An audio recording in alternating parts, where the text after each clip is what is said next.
Jack-wagon free zone. This is a jack-wagon free zone. Boom. Boom. It's a jack-wagon free zone. This is a jack-wagon free zone. Boom. Boom. Yo, welcome to the ripple effect. OGs listen while they finish their sets. Dog band, get that pitbull in check. Everything got dribbled and wet.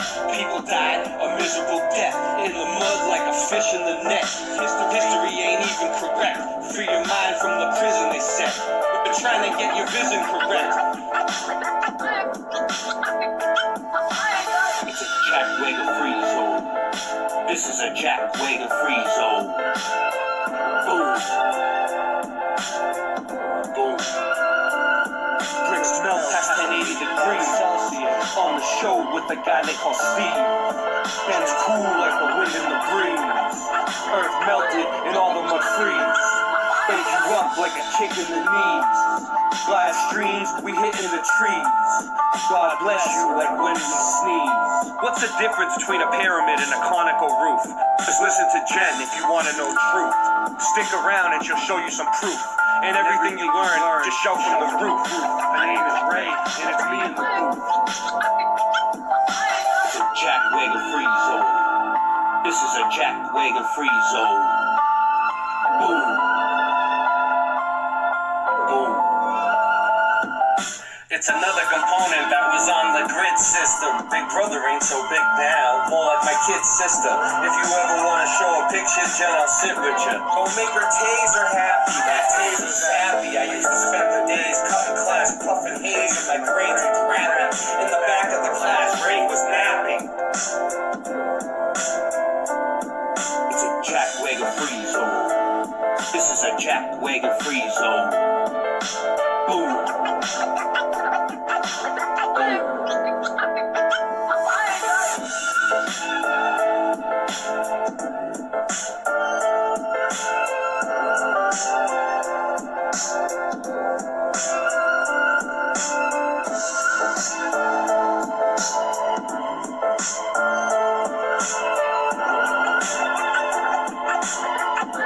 Twilight Zone.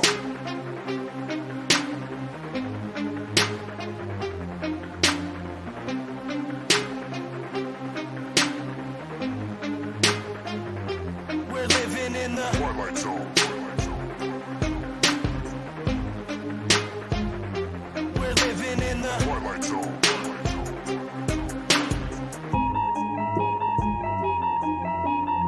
These crazy days that we live in just cause me aches and pains. Lately my life is like a season of Stranger Things. This place is flooded with demons and they invade your brains. This is an artificial hell and they create the flames. Day to day I just try to stay strong and make it through. Wake people up from their slumber, that's what I came to do. Please don't believe what you see on TV and think it's true. It's all just targeted programming and it's aimed at you. It's everywhere, you're getting lied to and yet you barely care. People with common sense are now very rare. But the way that they brainwash you isn't very fair. They can shove that mind control programming up their derriere. I do not consent to the way they tailor society. Ain't no variety. Plus I really hate when they lie to me. I use music as a tool to release the anger inside of me. You don't know how fucking crazy it's driving me. That we're living in the Twilight Zone. They claim you have freedom but they don't honor it. The world is a prison and you're the occupant. We're living in the Twilight Zone. The government's useless and they're incompetent. And satanic pedophiles are prominent. We're living in the Twilight Zone. The things that you believe are the total opposite. And being called crazy is just a compliment. We're living in the Twilight Zone. It's ran by the New World Order conglomerate. But there's a storm coming and there's no stopping it. We're living in the Twilight Zone. It's where we live and control you through fear and terrorism. They wanna keep you in a mental prison where they tell your vision through the television. Where the ignorance is bliss and they just keep you living in it. You're a business, getting a citizenship. What did you really think that your birth certificate is? Get the straw man on. Money isn't paid, it's all a banknote. It's only a bill exchange when you pay that loan. Like a monopoly game, but you can't pass go. When you turn on the TV, all did you get politically entertainment? The news that you see is all suggestive. Lowering frequencies contribute to our stress. And you're responding, telling me that we're free living in this country. Military overseas and it's all for our peace. Just a record on repeat from the programming. Like Polly want a cracker. Put you through education for domestication. Control the mind faster. Giving you medication to poison our masses. If you ever question what's coming from our masters, and you're rocking the boat, or you're ever having any thoughts of your own, you better hope you never caught walking alone to be locked up a road off by the echo. Got your life looking like a sci-fi show, brain scrambling when the Wi-Fi's on, airplane mode when I buy my phone, if your eyes wide closed. We're living in the Twilight Zone. They claim you have freedom, but they don't honor it. The world is a prison and you're the occupant. We're living in the Twilight Zone. The government's useless and they're incompetent, and satanic pedophiles are prominent. We're living in the Twilight Zone. The things that you believe are the total opposite, and being called crazy is just a compliment. We're living in the Twilight Zone. It's ran by the New World Order conglomerate, but there's a storm coming and there's no stopping it. We're living in the Twilight Zone. I ask myself, why do I even bother? Cause people are just like sheep that are lining up for the slaughter. If they're killing rats with fluoride, then why is it in the water? They're using the news to fool us, divide us so they can conquer. The longer you stay asleep, then the longer I'm gonna scream at you. I can't believe you let them deceive you, it's inconceivable. I won't stop until you wake up and do what you need to do. This world is overran with an evil that is unspeakable. Most people don't know, so they just vote and pay taxes. The devil's hiding in the shadows and controlling their actions, and they think that the earth is a spinning globe on its axis. But I don't have any time to devote to this madness. I have nobody to relate to, so I ride alone. Just me and all these wild thoughts that are inside my dome. I feel like I don't belong here and I can't find my home. I'm tripping and I'm wishing it was different, but we're living in the Twilight Zone. They claim you have freedom, but they don't honor it. The world is a prison and you're the occupant. We're living in the Twilight Zone. The government's useless and they're incompetent, and satanic pedophiles are prominent. We're living in the Twilight Zone. The things that you believe are the total opposite, and being called crazy is just a compliment. We're living in the Twilight Zone. It's ran by the New World Order conglomerate, but there's a storm coming and there's no stopping it. We're living in the Twilight Zone. And there's nowhere that we can go. Awaken now, I'm feeling all alone. We're living in the Twilight Zone. And the rest that remain asleep, sedated and still thinking that we're free. We're living in the Twilight Zone. And there's nowhere that we can go. Awaken now, I'm feeling all alone. We're living in the Twilight Zone. And the rest that remain asleep, sedated and still thinking that we're free. We're living in the Twilight Zone.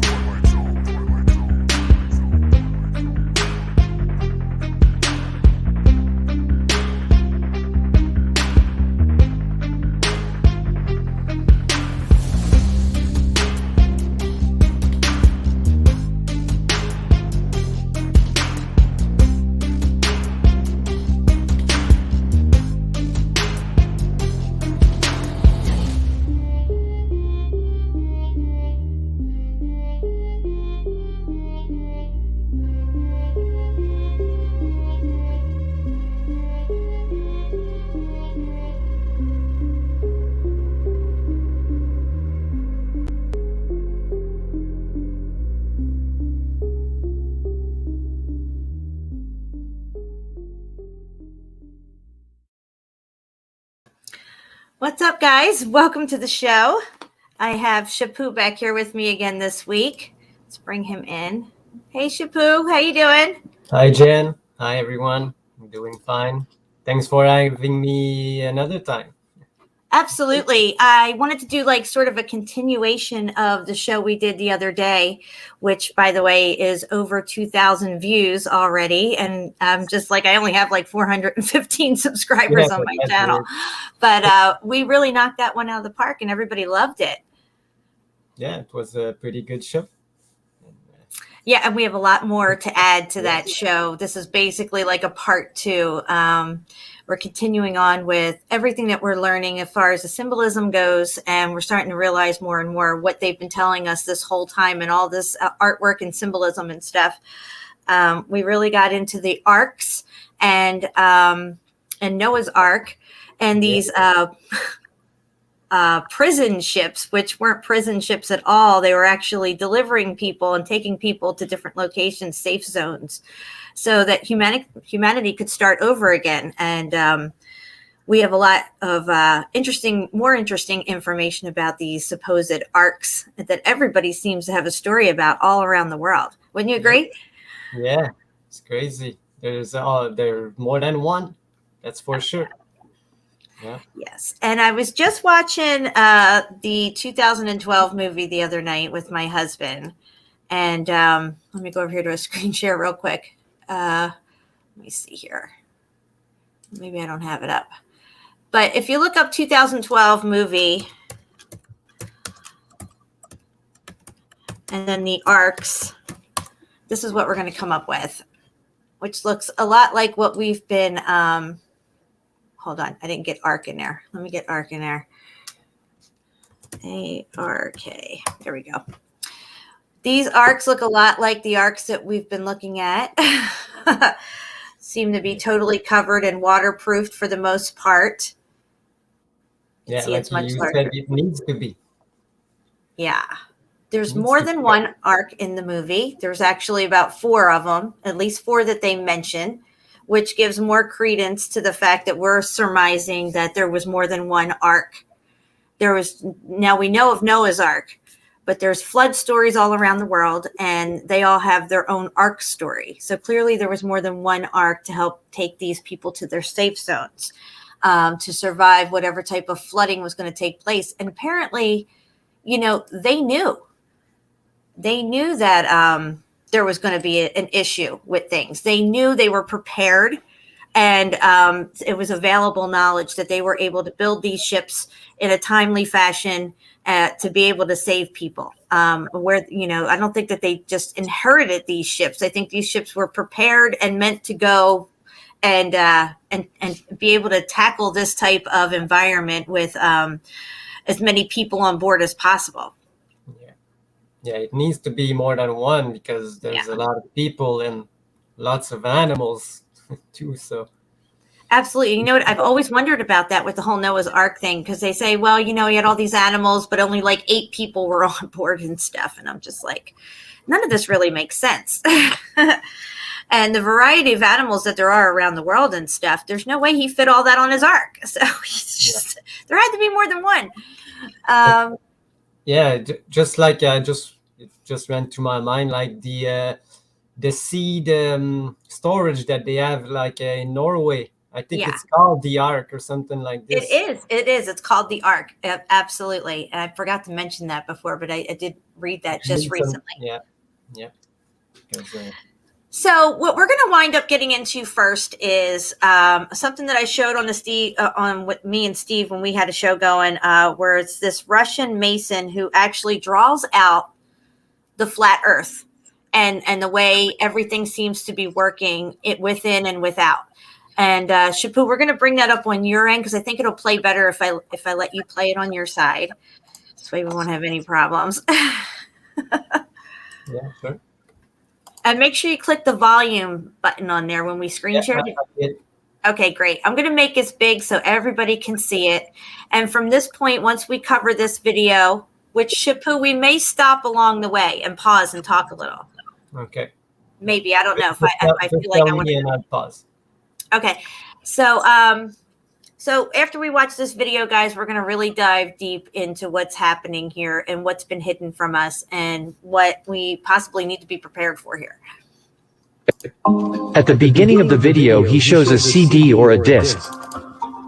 He immediately draws the geometric shape of an oblate spheroid.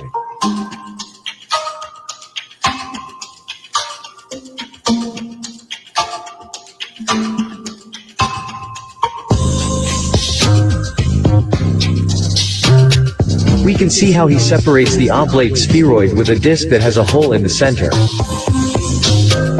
Hey, Shapu? Yeah. I want you to pause yourself on your end. If you can, mute yourself on your end. This way there's no echo. I think we got a little echo going on. Sorry. No, you're good. We just pause your microphone. There you go.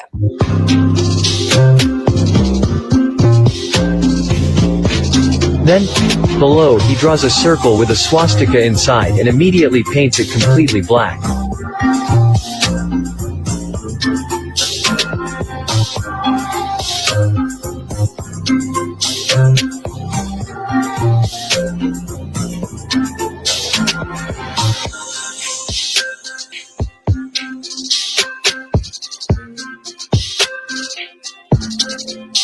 From this black circle rays come out and 3 rays pass through the hole in the center.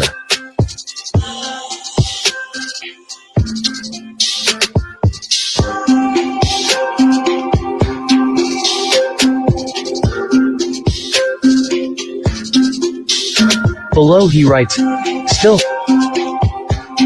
one of the possible meanings of this black circle may be the black sun. He draws reliefs on the edge of the hole and writes North Pole.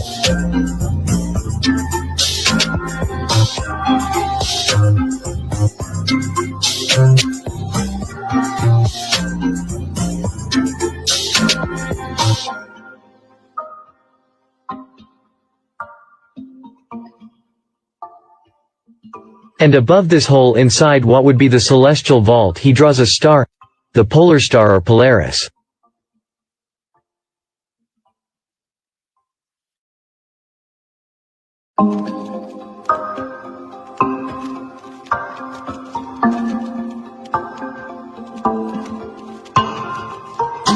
He marks 2 points and connects them in a circle and writes, equator.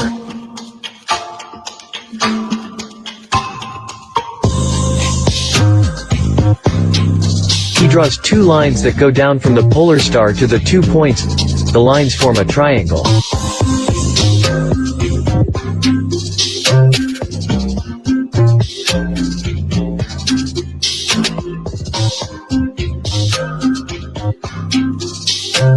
He highlights 2 of the rays coming out of the black sun and also forms a triangle, but vice versa.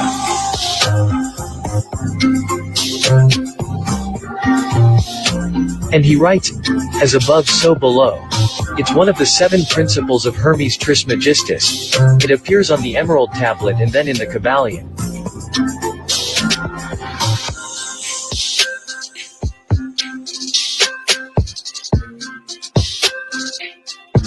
He erases the intersections and draws the sun and moon.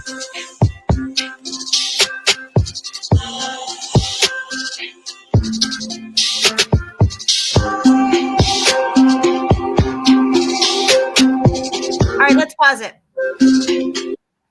So these intersecting rays is where he's placing the sun and the moon. That indicates to me that these intersecting rays have something to do with manifesting our sun and moon. Maybe. I'm just saying. What do you think?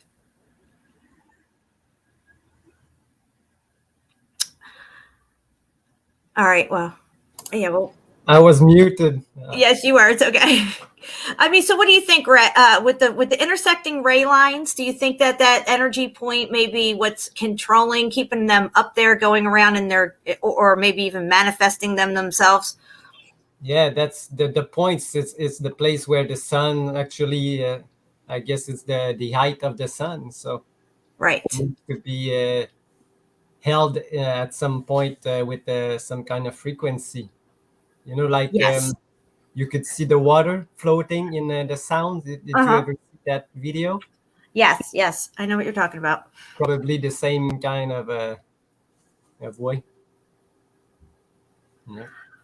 All right, let's continue.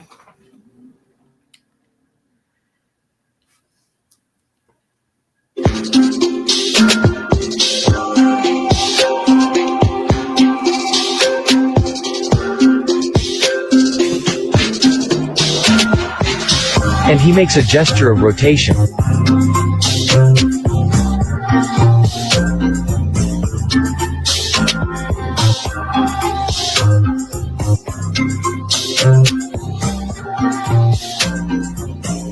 He draws 2 arrows to show the distance of the moon and the sun.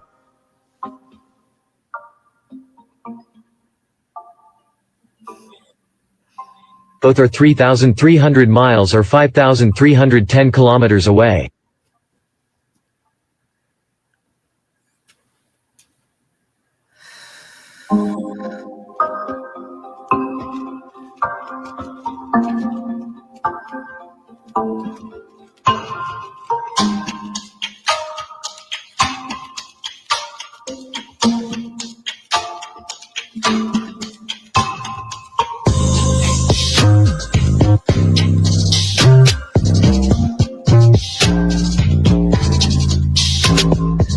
Then he measures the diameter of the sun and moon, being the same with a diameter of 32 miles or 51 kilometers.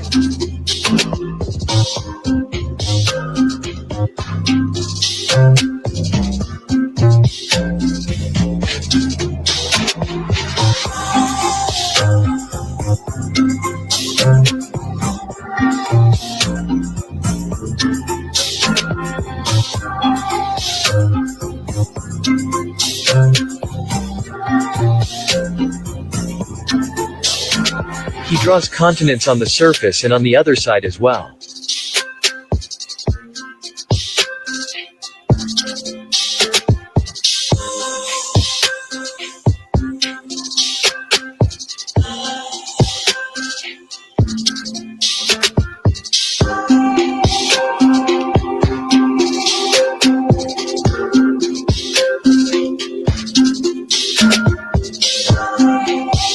He points both sides and writes, same.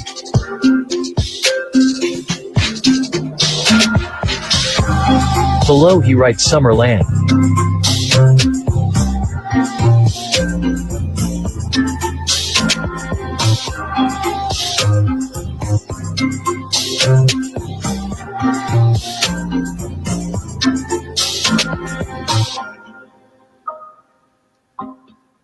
He draws rays coming out of the black sun and writes, Northern Lights.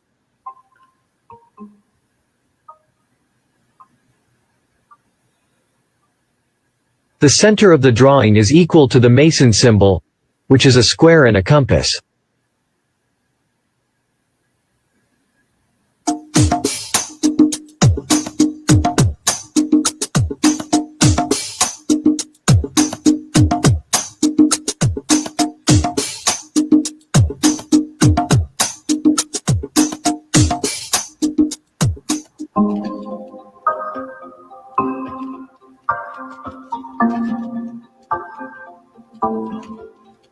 He points out the ray coming out of the black sun toward the moon, and then he erases the face of the moon.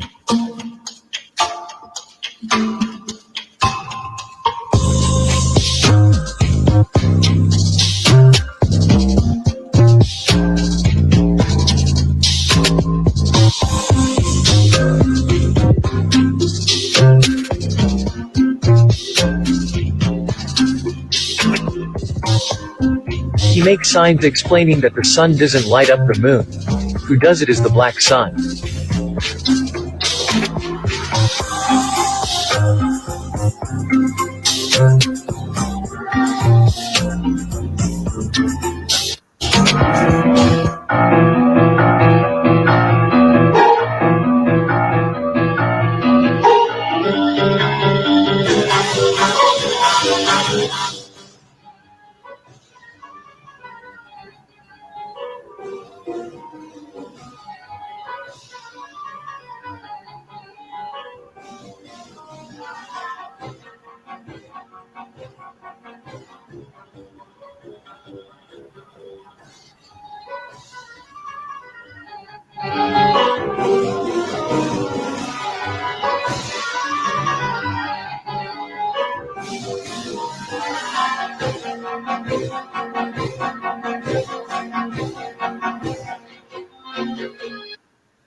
That was so good.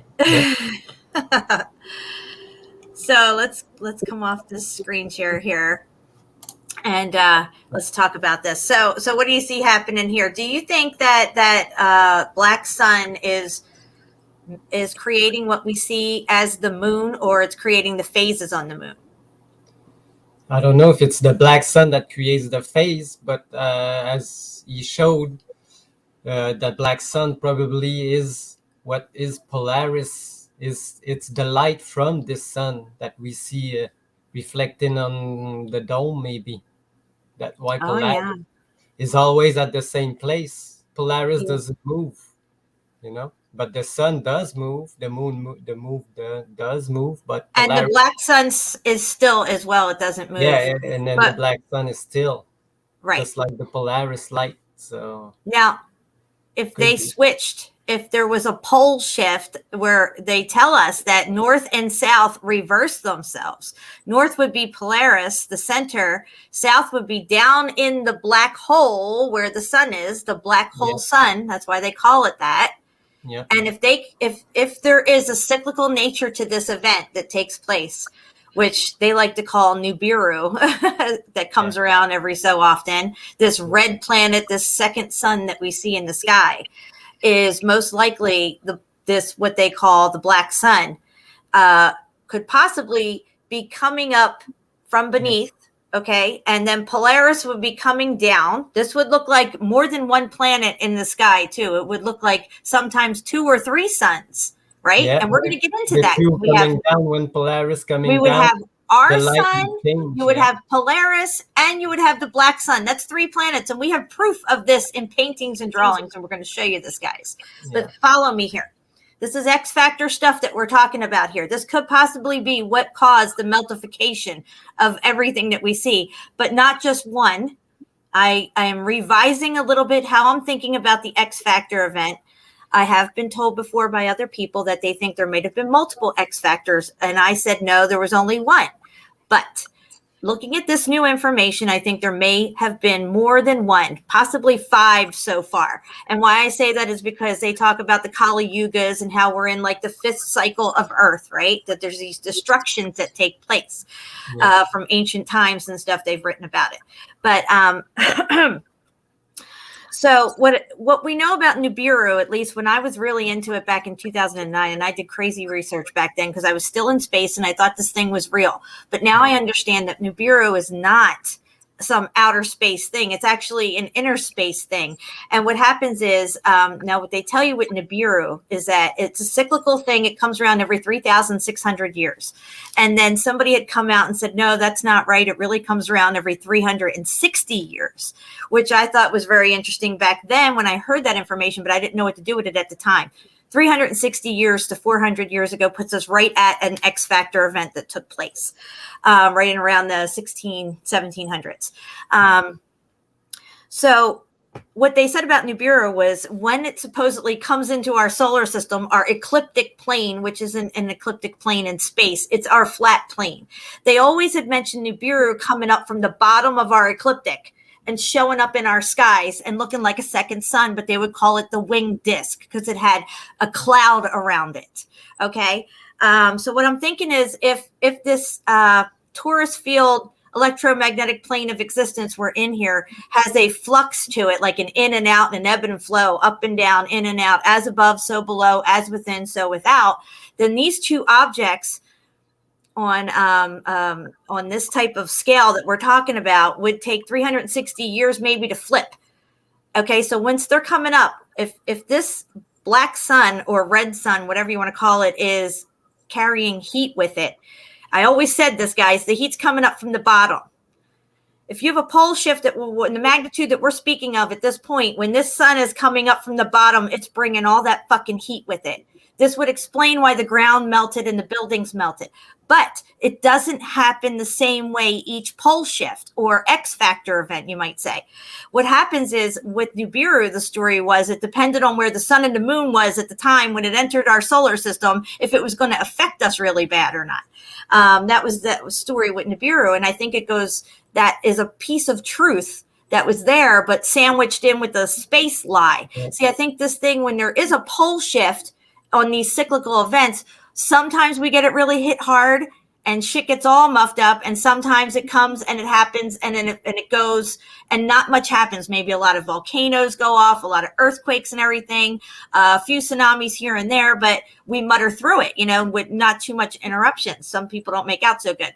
But there's been other times when shit got completely muffed up all the way around, and we can see evidence of this everywhere we look.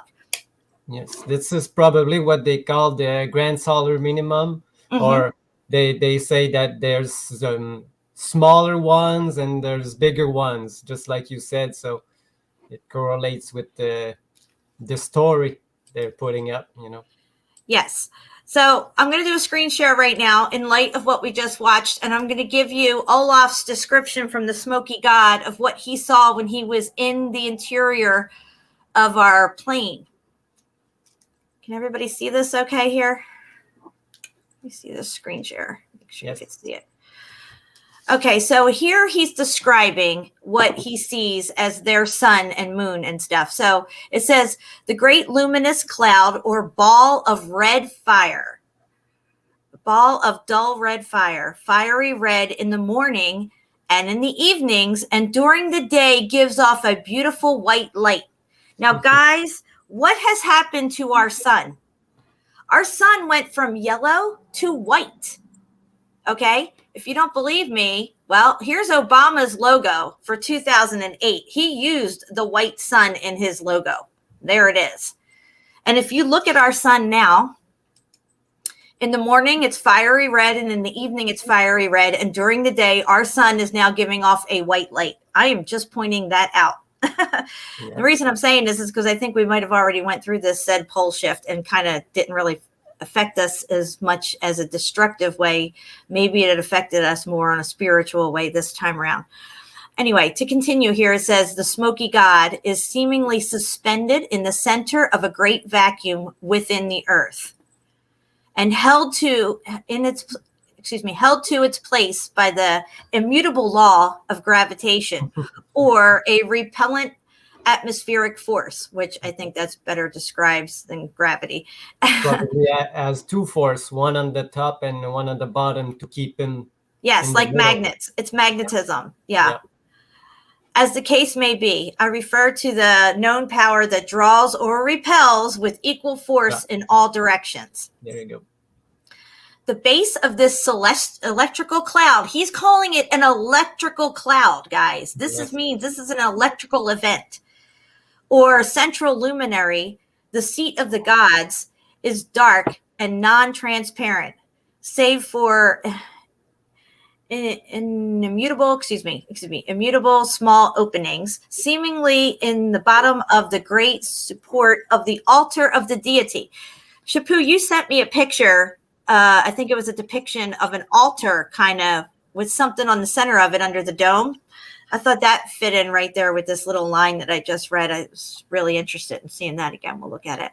But so it says here, let's see, upon which the smoky god rests, and the lights shining through these many openings twinkle at night in all their splendor and seem to be stars, as natural as the stars we see shining in our home of Stockholm, excepting that they appear larger. So the stars in there appear larger. I wonder if the stars that we see out here are a reflection of the stars that are in there, like it's a projection. You know what I mean? Yeah, probably. Yeah, so therefore, each daily revolution of the earth appears to come up from the east and go down in the west, just like our sun looks like it rises in the east and goes down in the west. They have a sun in there that does the same thing. Yeah. And it says it right here. It does it on the surface of our external planet. Okay, so in reality, people within believe, let me go over here to the top. The smoky god is the throne of their Jehovah and is stationary. The effect of night and day is therefore produced by the Earth's daily rotation, which I think you got that wrong. I don't think it's the Earth's daily rotation. I think it's these things rotating, like our sun and moon goes around. But let me look over here. A lighthouse. It's just the light that's rotating. Okay, guys. Now I just gave you his description of the smoky god with this red in the middle and giving off a white light. There's the white light in the center. Here's the smoke all around Nibiru. And this is how they depict Nibiru supposedly in space. But what I think Nibiru actually is this event that takes place probably every 360 to 400 years, where they say something comes into our solar system and shows up in and around and near our sun, to where it looks like now we have over the last 5 to 7 years, maybe even 10 years, people reporting seeing a second sun or multiple suns at sometimes. So they need to make a story. They need to make a story for the events that they know it's coming. So right. That's why and the event, see, now this is what's going on here, is that the people who are controlling our narrative, our reality today here within our inner realm, right, don't want us to know nothing. It's like we have amnesia. Something traumatic happened. I used to hear this too, is that, we don't remember the past events of what happened because it was so traumatic. Humanity was traumatized so bad that we have amnesia to it now. But no, it's been kept from us. And the reason is because if we don't adhere to, what we may have learned in the past, we're doomed to repeat these mistakes. And if they hold all the knowledge, well, population control wouldn't be such a problem for them, especially if they know that something's going to happen, right? But what if it didn't happen this time? What if it came and went and it was nowhere near as bad as they hoped it would be? And now we have all this happening for population. You see what I'm saying? Yeah. I'm just trying to think, because why are they working double time now, doing what they're doing and trying to, cull things in the population and stuff when, if there's an event that's coming?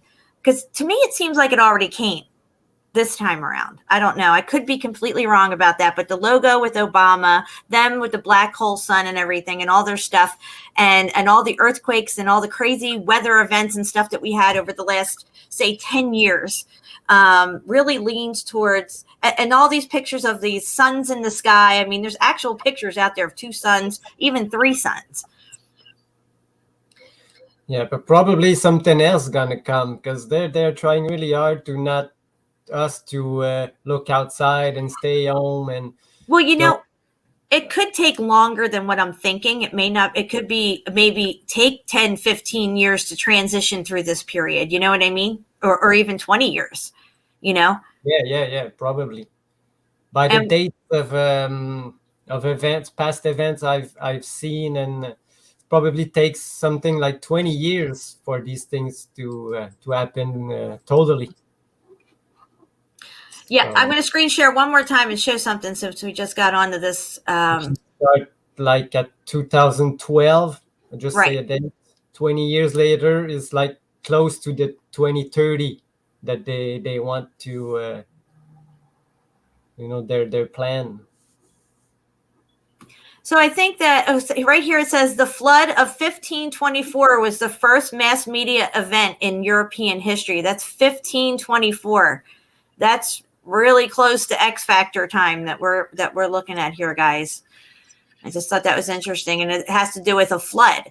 And we just found a bunch of new stuff with these ships. Shapu, can we bring up the link that I just sent you about I said I found more ships on that little link, and we'll just run through that because I know I showed the ships on last show, and then there's probably some people here watching this show that doesn't know about these Ark ships that they are calling prison ships. And once we show this article, we'll get into all your pictures that you have, because you got just some amazing stuff to show. Yeah, sure.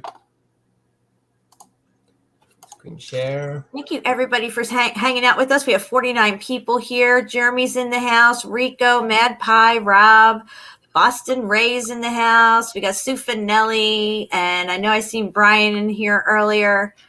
Melanie, Young Love, what's up? So yeah, we're gonna get some really cool stuff going here, guys. I'm just gonna. Okay, so we're gonna try to zoom in on these pictures if we can. If we, it might be possible. If you put your fingers on your little pad on your laptop and pull it in like that, you know what I mean? It's not a laptop. Oh, it's not a laptop. Okay, no problem. Don't worry about it. I'm sure there's a zoom feature somewhere. I just want to know the shortcut, but I don't know the shortcut. Oh, there it is. Okay, that's good. We can leave it like that and just scroll down the page. All right. All right. So here we go, guys. We got more of these ships that I found in this article already covered over. It's got the sails sticking up off of it, but I think these things that are sticking up off of these ships are some kind of tech for that St. Elmo's fire stuff that we saw. Yeah. And it's covered. It's covered just like the Ark is covered, because if you got rain and all kinds of stuff going on, you don't want to get wet. So this one, that's not a real one. That's another type of ship. Yeah, this one here. This one here is one of them. That one's covered again as well. Look at this, guys. Yeah. These are arcs to take people to safe locations to survive the last X Factor event. Look at this one. That's a better picture of it. Yeah. Looks just like Noah's Ark. Yeah, you said this one looks like the one picture of the Mason I showed you. Yes. There's another one in here that has a more resemblance to it too. Look at that. This one looks like a smaller version. Yeah, maybe a little smaller. Yeah, because the other have like maybe another or 2 stories more. We even got a video. Oh, yeah, we're not going to play the video. We'll just go past that. There's another thing down here to look at. Okay, so here you can see behind the big ship there, there's one of those hulks in the back there. You can see it in the back bay. Yeah, right there, here. yeah.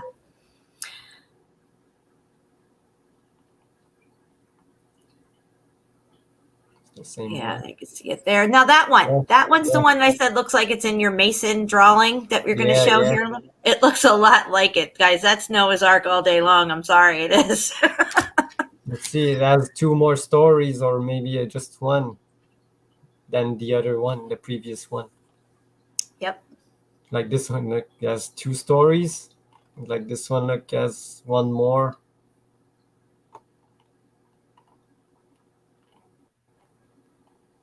Yeah, I think this site repeats itself at some point here. Yeah.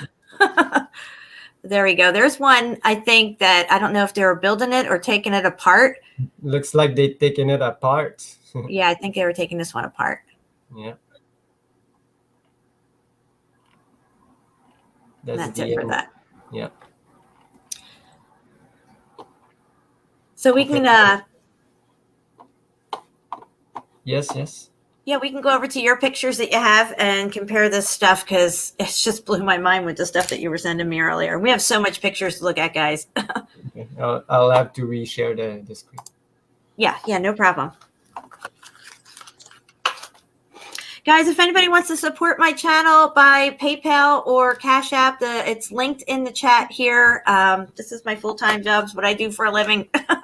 So your support helps make that happen. I love you guys, and thank you so much. All right, here we go. Yeah. This is just the one you were talking about? Yes, where he describes that pillar and the thing that the thing's sitting on or something. What? Yeah. Well, I could jump in the what I wanted to show. Absolutely. The domes. These domes. You know, first time I knew I heard about these domes, I thought they were representing like the sun, but in fact, if you look closer, all of these domes in the middle, there's always this star in the middle. In some Christian, you see like it's Jesus. But in most of them, like in Muslim one and the Indian ones, it's always a star in the middle. And this star is probably Polaris in the middle of the dome. Yes. That's what it's showing. Look. That's Polaris all day long, yeah. It's always a star. And then some of them show the reverse where it looks like they're showing the black hole. Look at that. Wow. Yeah, there's a hole too. So it's the hole in the middle. And in the Christian, they have Mary or Jesus. Yeah, well, Olaf said that they think that is their Jehovah. It's their God. Yeah. Now that harkens back to sun worship. Yeah, it's representation of the God, but probably not the one that they thought of. Oh, go back to that last one. 2 pictures back. Right there. What are those balls? Are the red and the blue balls? I don't know. That looks like I was wondering what they were, you know. That looks like it would fit into those pictures that we're going to show you. Have the drawings of the planet. I can't wait to get into those. Yeah, and they say Nibiru's red. Yes. And sometimes they say it was blue. Another one, you know. Yes, the blue Kachina. Yeah, the blue Kachina. So. Boom, baby. It's always the star. It's the pole star they're showing. So maybe this is not the sun, but a pole star. This God is the pole star. Yep. Because the pole star is It's And you'll see in the black Masonic sun. drawings, the pole star, they always make it look like the eye, the all-seeing Yeah. eye. So the pole stars might be look right here. It's the black sun. It's the reflection of the black sun. This pole star, I think. Mm. That's what they're showing us. So I've got lots of them. It's always a star in the middle of a dome. You were also talking about new lands popping up and other ones going down, and we were talking about maybe when the black hole sun comes up out of the hole, it brings lands with it. Yeah, because on whole maps, you always see in the middle there are four islands in the middle. Yeah. And in the new maps or the satellite maps that they say, there aren't there anymore. So maybe they pop up and they go down, and they actually shape like Atlantis. So the story is like another correlation. Yes. And it washed down under the waves, and then they said that Atlantis would rise again. Remember? They think, well, they found the Bimini Road down there in the Bahamas. They're starting to find Atlantis, but no. If Atlantis pops back up again, it's going to come out through the center. I don't remember what I wanted to show just before I showed the domes. What did we want to show? I want you to go to those depictions and drawings where there's 3 planets in the sky and stuff. Oh, okay. I'm not the right spot. I found this this Oh, old book of events that happened, but I can't read any of the language, and the dates probably are not right because they're dates like they're showing like a red moon. mm-hmm. The same book that the Tree Sun came from. You know, that's another Oh, one. wow. Look at that, guys. But this remind me like sun dogs, but Yeah, but look, it's got that red line pointing straight up. yeah. That's interesting. There's a other depiction of these comets, the 2 moons. Moons in the sky with Polaris. Exactly. But this one was pretty like three moons with a comet. That was a little bit crazy. Or maybe they mean here you see it for 3 moons. You know what I mean? Maybe for 2 moons. Yeah, could probably. That could be. Yeah. Another depiction. Yeah, that looks like a sun dog too. Yeah. That's so cool. Half of it. But this one pretty much like a sundog because the halo always comes in the middle of the side ones. And this is the one you were talking about, the red sky with the 3 suns. Yeah, because they would always say that Nibiru would have other planets in tow with it, other debris around it or some shit like that, and it could hit the Earth and everything.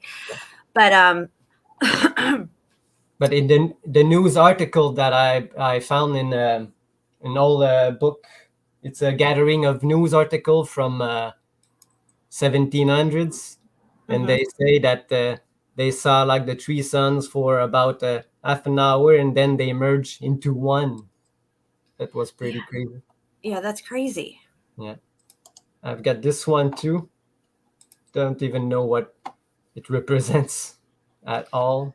Look at the one up here, though, in the upper left-hand corner. It's kind of got like a smoky fire around it, like a smoke. What you in the upper left-hand corner, that ball? This one? Yeah. See how it kind of got like a smoke around it? Yes, the white thing, yeah. Yeah, like the smoky god. Yeah. And look at the year, they say. What is it? I can't... 73. Oh, and Vesuvius supposedly went off in 79.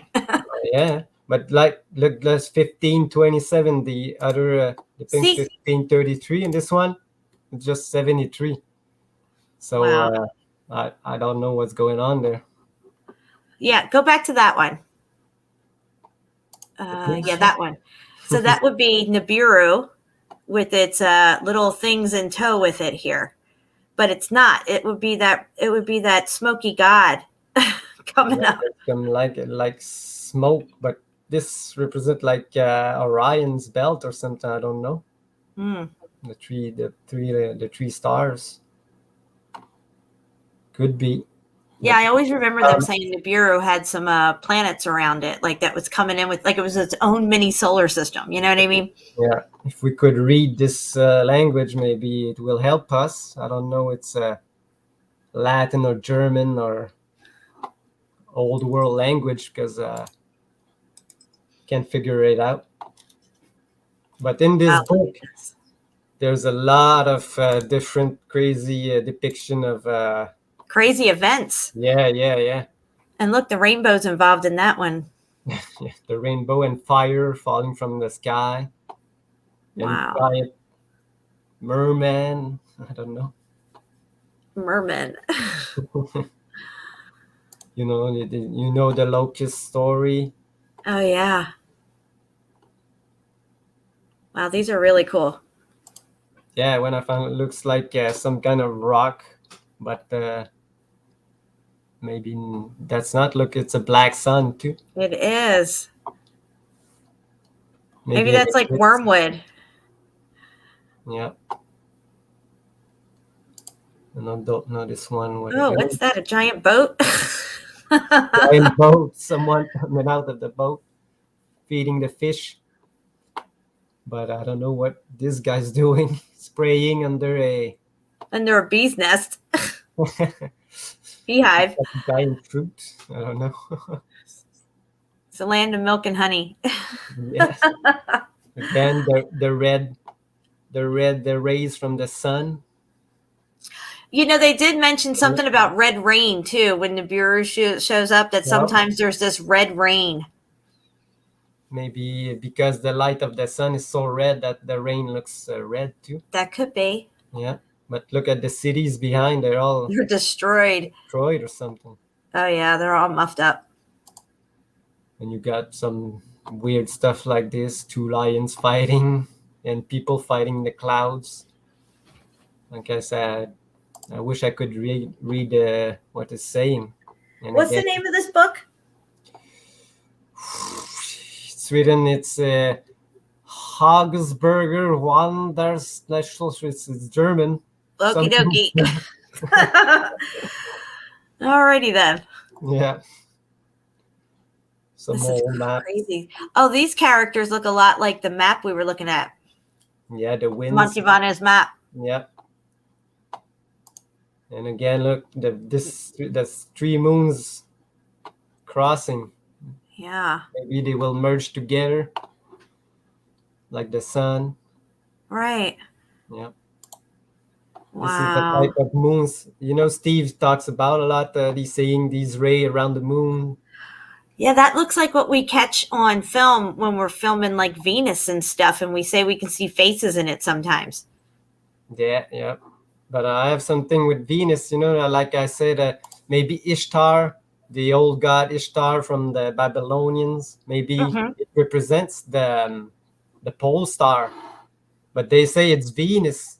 But if you look at it, it doesn't look like Venus. And a lot of these ancient cultures have the winged disc, like the Egyptians and Ahura Mazda.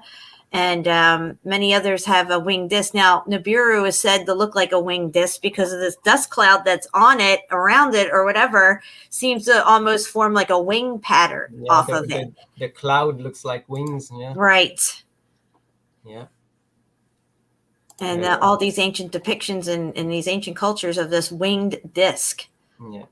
And when comets are in the skies for a long time, there's always some crazy events going on this place. In this place, people go crazy, and weather goes crazy too. We're gonna need a bigger boat. Yes. And it's the same as snakes in the skies. Oh wow! Couldn't find a bigger one of this one. But these are just other depiction of events. Don't know if we can zoom on this one. Didn't find any bigger picture of this one. Oh wow! Look at that. Yeah, that's a good one. Look at all that stuff going on, I guys. don't know what these two stars are, but they're bringing some kind of destruction. They sure are. And giant babies. I don't know what. That's what they are, giants babies. Yeah. But we can look through. Okay, you know what I want you to bring up, if you can, is that one that you showed me at the with the ark in the background, where the masons are chiseling everything out. Yeah. Okay, yeah. I know where it is, so it won't take long. No problem. I was blown away when you found this picture, because we're looking at these ships, and then here you find an etching with one of these ships in it. And this proves that these are Arks. They're not some fucking old Navy ships that they turned into prison ships. Yeah, I was searching for a depiction of Polaris with the eye, like the sun, the moon, and there's always this eye that I thought was another sun, but now it's actually Polaris. But this is the one. Yes, this one here. We're going to zoom in on this if we can. Guys, look in the background. Look what's in the background here. And then we'll pick apart the rest of the picture. But look, there it is. Yep. The Ark. There it is, guys. And in the Mason, the depiction of a master Mason. And there's Polaris, the all-seeing eye. Polaris, the moon, and the sun is right here. So. And then it says, I mean, these guys are chiseling out this stuff like as if they're making it, right? If you read what's on the side of that ledge right there, you can see it. It talks about how many people built this or how long it took or something. The year's 14 something, isn't it? I can't see. No, this is the number of columns. Oh, okay. That this building probably have, or maybe it's codes. Masonic codes, I don't know, because there's pilasters, grandmasters, overseers, fellow crafts. You know, maybe it's the old gang. Right. Yeah. But just the fact that there's one of these arcs in this etching is just blew my fucking mind. I mean, the only one I found with some kind of arc on it. Because the others are just depiction of, again, Masonic code or prayers. Mm-hmm. But never like this one. Yeah. Yeah, that's epic right there. I couldn't even believe it when you sent me that. I was just like, almost fell out of my chair. I was like, holy crap, here's an etching. And it's just right there. Yeah. They're telling you. They're bringing in survivors. These people are going to land. All the shit's all set up, ready to go. Cleaned up. Who do you think cleaned up all this shit after the last X Factor? The last X Factor clearly brought in a lot of water and a lot of mud. We know there was water because they had all these fucking arcs. That's the Great Flood. Yep. And then armies with what they say, Napoleon and his armies go back and take over all these countries, but there was nobody there. They just go back and assess the damage and probably make some more to hide some things that they didn't want to have in the next generations. Right. And what is that, electricity right there that he's throwing at? Yeah, this is another Masonic depiction, but it says the regeneration of the French nation. So look at the new world that's supposed to be. Right. The illumination of, I don't know who this is supposed to be. Maybe they're bringing back the tech and giving it back to the people, or showing them that, you know, or they're taking it to safeguard it or something. I don't know. Yeah. That ball right there on the left-hand side looks like what we see on the spires all the time, or the ball that all the royals are holding in their hands. Yeah. Even Jesus has it in his hand. Yeah. The ball and staff. Uh-huh. Yeah. That looks like these people are getting destroyed, and these people are getting the new world, you know. Right. It's everything get destroyed this side. Yeah, you can see in the background it's all muffed up, smoke everywhere. Yeah. Yeah. I just found these etching so amazing. There's so much detail and work just to do this. Exactly, dude. Takes a long time. You don't. No, you see Giovanni Battista's etchings. He did Yeah. 1,080 etchings in his lifetime. Yeah, it's almost impossible. It's crazy. He spent his day and nights doing etchings. Or he was 1,000 years old. I don't know. Maybe John the Baptist. Yeah. This one I can't find anything anymore about these guys, but I could like 10 years ago. Oh, This it's is a branch of Mason that were to change all the tops of buildings. You know, you see those buildings had domes and now they have like pointed. Yeah, these guys did all this? Yeah, there was a branch they called I can't remember the name of the branch of masonry that they were called. So these are the guys that went in and took all the gold down off the domes and reshaped everything because it was all Baroque anyway? Yeah. Did you see the site that I sent you on Baroque ships? I thought I sent it to you. I hope I did. No, I didn't see it. Oh gosh, Let me show you the. I'm gonna go look and see if I have it on my stuff. You keep showing what you're showing and talking. Yeah, I'll try to show the picture of them taking off the roofs of some of these buildings and putting new ones. I think I have it. Look, there's another one of these gang. Look, gonna change those roofs. Oh my gosh, look at this. No, not this one.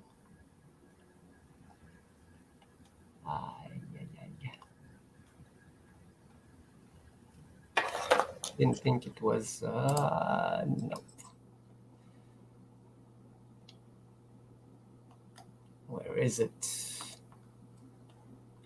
This is not what I prepared. So sorry for the.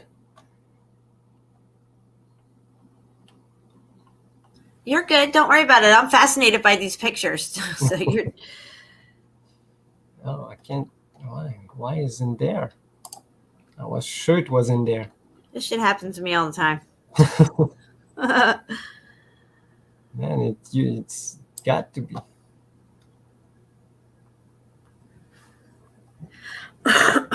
Oh, I hate when this happens. But it was some kind of picture like this one, but they were taking down the roofs. Oh, they were actually taking down the roofs. Yes. I found it in a Freemason book.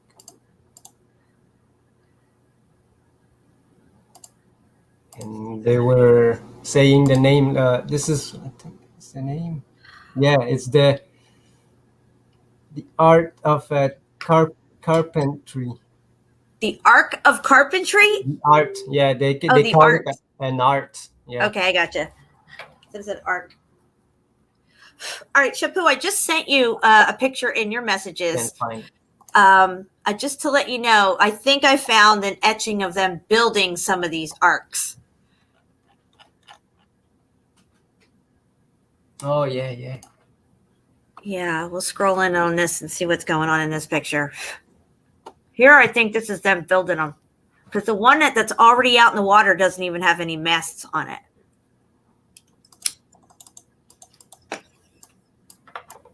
This picture? Yes. Oh, see yeah. See the one in the water? It doesn't have any masts on it. And it looks like it's already got a cover going over it. So Yes. is this them building the arcs, maybe? I mean, it looks like it might be. It even kind of looks like San Francisco a little bit, that harbor there. Yeah, it could be. Look at these giant anchors. I know, dude. I was like, what am I looking at here? And then I noticed a boat in the front in the water. And I'm like, well, that thing doesn't even have any masts on it. Yep. This could be them building those arcs. Yeah, probably, because you don't see any wood that would be used for a mast. You see these planks. And these are clearly large. Look at how big this building is around it, and the ships are massive. Yes, yes. But yeah, they could have been told to build something like this, but well, Noah had to build his ark, so they all had to build theirs, and it's clearly there was more than one.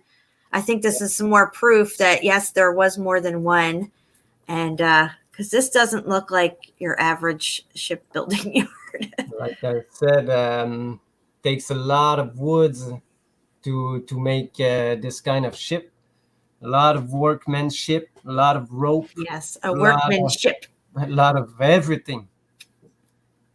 So where are all these people that they have to work on these ships? Not only 1, 2, 3 people that build all these. So must have been a story of these guy building ships, but you can't find much on this. Who built all these ships, these armadas of ships? Yeah, and I'm going to resend you some pictures too that we're going to look at back into the messages. And I have a few others I'm going to send to you again too. The crazy map that I sent you yesterday. Oh yeah, I found the same one, but a full one of it. Oh, you got the full one? Okay, we'll look at that one too, because that's better than the pictures that I took probably. Which one do you want to show first? It doesn't matter.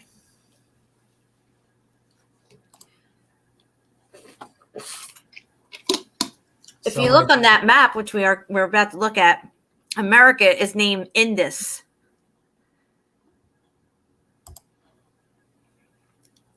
Okay, I'll just bring it all here.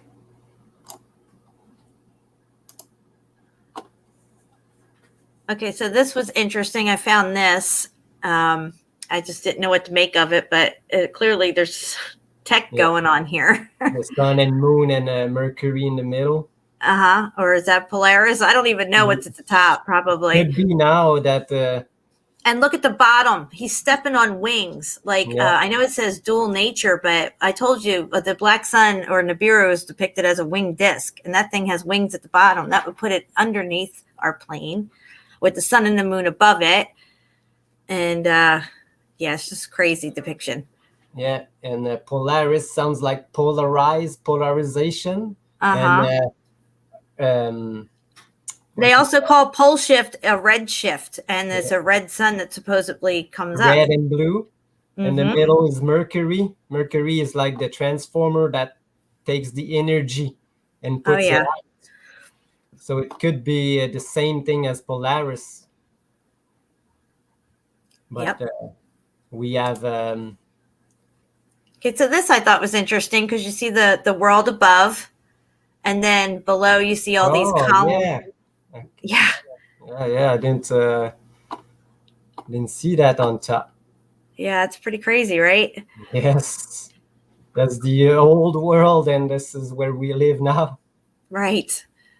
Oh, wow. A lot going on under our feet, guys. Looks like there's the wing disc here. It does, right there. It does. It looks like it. I wasn't really sure, but it does look like it. Yeah. That's crazy. And then here, this map, I think it says Tataria right there or something. New Albion. This one. And then the other one where the arrow is pointing, I think it says something about Tartary right there, Tardis. Oh yeah, Great Tar. It's a little bit blurry. What's the one above it? The long one. That one. Yeah. What's that say? Parts unknown. Oh, parts unknown. Okay.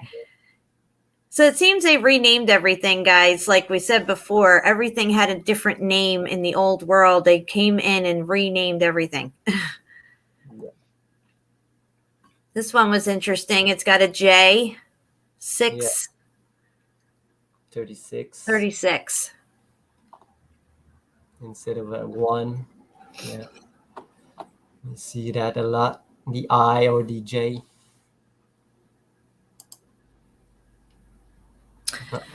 Then we got another comet or some kind of object coming in that has some type of dust cloud coming off of it. And then a few of those stars seem to be really low. I don't know why the stars are so low there, but yeah.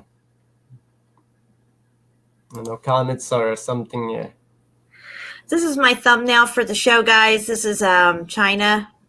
But look, again, these are massive, massive ships. The one off in the distance there, well, the one to the very left, you can see is a little bit smaller, and you can see how these are just colossal ships. Yeah. They look like Asgardian ships. Yeah. You know, the Nordic myths. And you can see the tech on top of the one with the red sails. You can see it has tech up there on top, like an antenna that would be on a conical roof. Yeah. This. Yeah. Yeah. So, yeah, that's same Elmo's fire stuff. I think it helped light their way as they were traveling through the ocean, and maybe powered whatever was on the ship as well. Yeah. The Nordics have all these stories, but they are closer to the center, so they have seen a lot more than people in the south of these other how can you call them, residents of the other realm inside, or the, you know, Yeah. because the Viking myths, I don't think that they were doing what the story told us, you know, going everywhere, killing people, and doing nothing. Yeah. Probably descendant of the. Now look at the center of the picture off in the distance. It looks like a giant mountain or iceberg out there or something. It's very pointy looking. That's very interesting. I couldn't make out what that could be, but it's white. I thought maybe it's an iceberg. I don't know. What would they be doing with an iceberg? The Mount Meru type of thing in the middle. Right, Mount Meru. Okay. Because I have, I don't know if I have it close, a picture that I took from a book. The first page of the book, it shows the first thing that the people saw when they went to the North Pole. And it was a blue mountain that they called the polar mountain, or the magnetic mountain. Yes, magnetic mountain. Yeah, that's what I remember. Like blue, like a sapphire blue, just like the blue ice or the blue. And they say it was a big mountain right in the middle. Yeah, I thought this one was pretty cool. It's got a lot going on in this picture. It's a little hard to see, but there's a lot going on here, guys. Yeah. A lot of tech in the background, all kinds of Tesla towers and stuff, column technology. Lots of hat people. Yeah. Giant buildings and tiny people. It's so huge. But these columns, we see these kind of columns still left. Yeah. But they got boats, you know. These are boats. Yep. Like it's called like the Christopher Columbus columns, I think. Okay. All right, so here we have the comet again, or whatever it could be. It could be the black hole sun coming into our realm here and leaving this dust cloud trail behind it. I don't know, but yeah, it's pretty crazy looking. Of course, the whole thing's built out. The whole town's built out and built up. Yeah, and people are going crazy again with this comet passing through. Like I did this video like 4 years ago talking about the comet of '96 that stayed like yes, like I saw that months. comment. Yeah, I saw that comment. We should see if we can bring pictures up of that. Well, okay, yeah, I'm gonna look it up right now. It's called what is its name? There were two comets actually that year, not just one. They were but I only saw one in the sky, but actually there was two. But yeah, I definitely saw one. I remember seeing it. Yeah, the events and the Hale-Bopp comet. Now I remember because of the song of the Ensign song. it was about this comet, if you didn't know. Oh, I didn't know that. The same year as the comet Elba. It's crazy. But the events that happened when this comet was in the sky, it was crazy. A lot of people died and a lot of accidents and a lot of weird weather events. I have compilation of all this in a video, 1 hour video. It was crazy. I wanted to put the body count on the corner, but I thought it was too much. Wow. Yeah. And this is back in 96 you're talking about? The comet, but not my video. My video, I did it maybe like 5-6 years ago. So this is a map where they're showing Tartaria on here. It's clearly there. Yeah, Tartaria, a city of Tartaria or something. Not like the country like they show on the big map. Yeah, there's more than one Tartaria in the old map. You know, the Urbano Monte map? Yes. Tartaria, but there's a city called Tartaria, and there's another place too. So, but this is what the Caucasus Mountain, yeah. The Caucasus. Yeah, there's a lot of melted buildings in these mountains. Well, it looks right there in that one mountain where it peaks up here along the Caucasus Mountains. There's a doorway or a temple there. Yeah. Yeah, right there. I mean, the remaining of the old one. Wow. And this is what? Volga. Oh, I don't know. Volga. Don't know that river. Albania. Scythia. Yeah. Oh, that's the one. Yeah, I just love that picture. I just love it.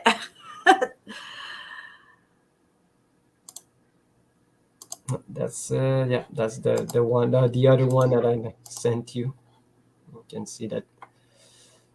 Yes. Polaris right in the middle of the dome, center of the dome that we know. Oh, look at this. What is that? A red hand with rays. Oh yeah. Look at that. You know what's interesting too is that to see this stuff you have to look up. Yeah. And where we see these events and signs in the moon, sun, and stars and all this stuff, we have to look up to see it. But they have everybody looking down at their phones. Yeah. I'm just saying. All right, I'm going to resend you these two pictures so we can go over them. The diagram of what we're looking at that guy drew, because there's another diagram of it that somebody drew. Yeah. Somebody posted it in the comments. Wow, look at that. Definitely that is describing the pole star and the inner sun, and then our moon and sun on the outside of that inner ring. Yeah. And then that outer ring looks like Terra del Fuego. And fire, yeah. I sent you these old maps with the fire again all around. Yeah, we're going to look at that in just a minute. Yeah. Oh, yeah, okay. I got the...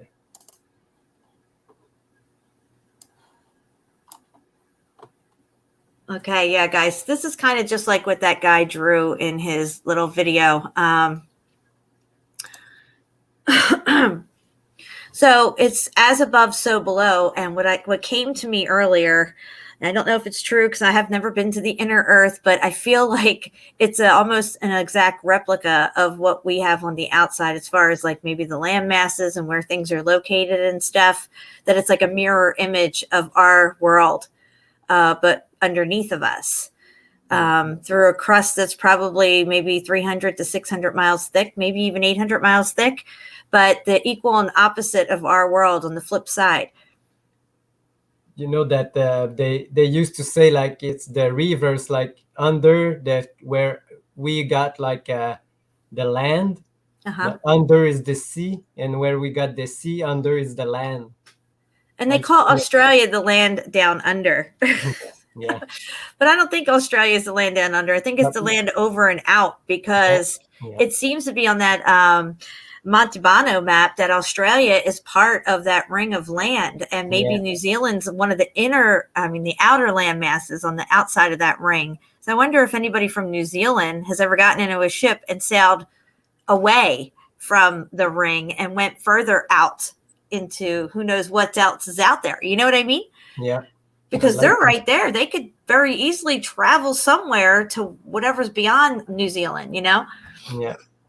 They probably say to them the water is too dangerous, or you won't find anything, or there's monster in the sea like back in the day.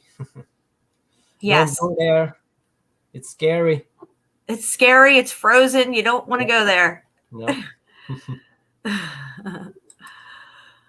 Yeah, so I love these depictions, though. They just seem to make so much sense with this whole system that we're in.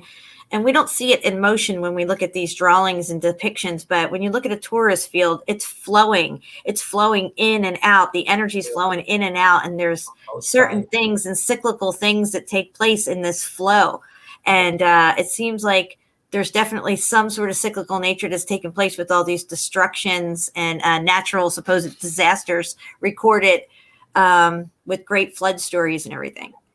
But the only way to have this kind of torus field effect, you have to have a hole in the middle. Yep. If not, it goes all around. Exactly. So it needs to. It's like a donut. It's like a donut. Yep. Exactly. The new technology of free energy, it's based on a torus field, and it's like a donut. It's exactly like a donut. Yeah. The magnetic field goes in and out. Yeah. It also reminds me of what our blood vessels look like. Blood kind of looks like that little donut-looking thing. Yeah. Blood cell. Yes. What they show us, what blood cell are, because I've never seen a real blood cell in my life. Right. But exactly. I wanted to say something. No, we'll come back. Yeah. Well, yeah. When you think of it, just bring it right up so you don't forget it. But go to that next picture. Okay, so there you go. There's the Mason depiction here. So you can see that they're using the compass and the square as the representation of those rays coming in and out. But also they're using the square and the compass, I think, to keep track of what's going on as well, for measuring stuff and everything, because they know the cyclical nature, and they know when it's going to happen again. Whether they're going to tell us about it or not, that's a whole different story. But probably not. We'll have to figure out ourselves. Right? That's what we're trying to do here. We're trying to figure it all out. Now, you said you have a larger picture of that map that I sent you? Yes. Or in its complete form? Yes.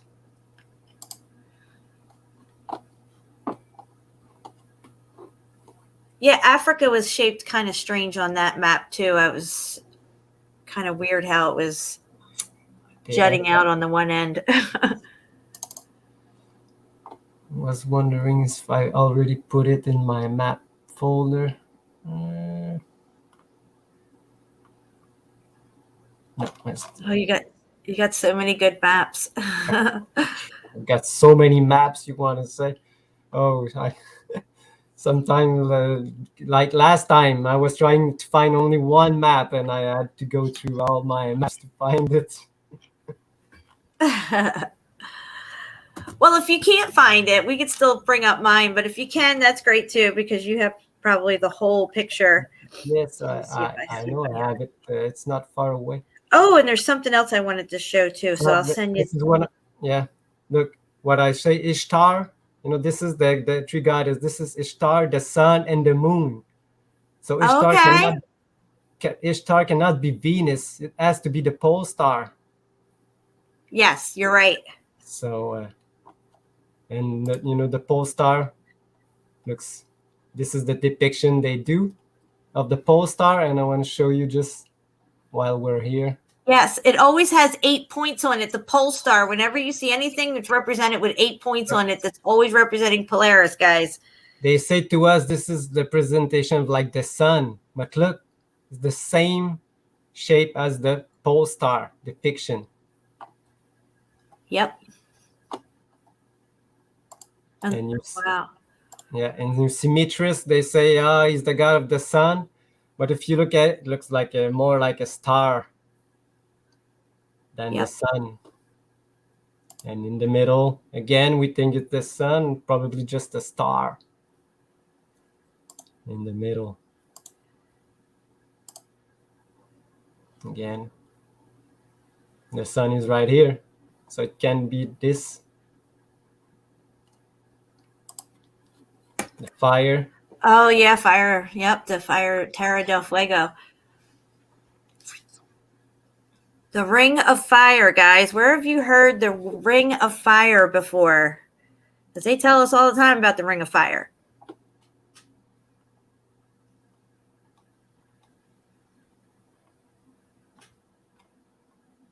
It's right here. This one. Oh, there it is. Boom, baby.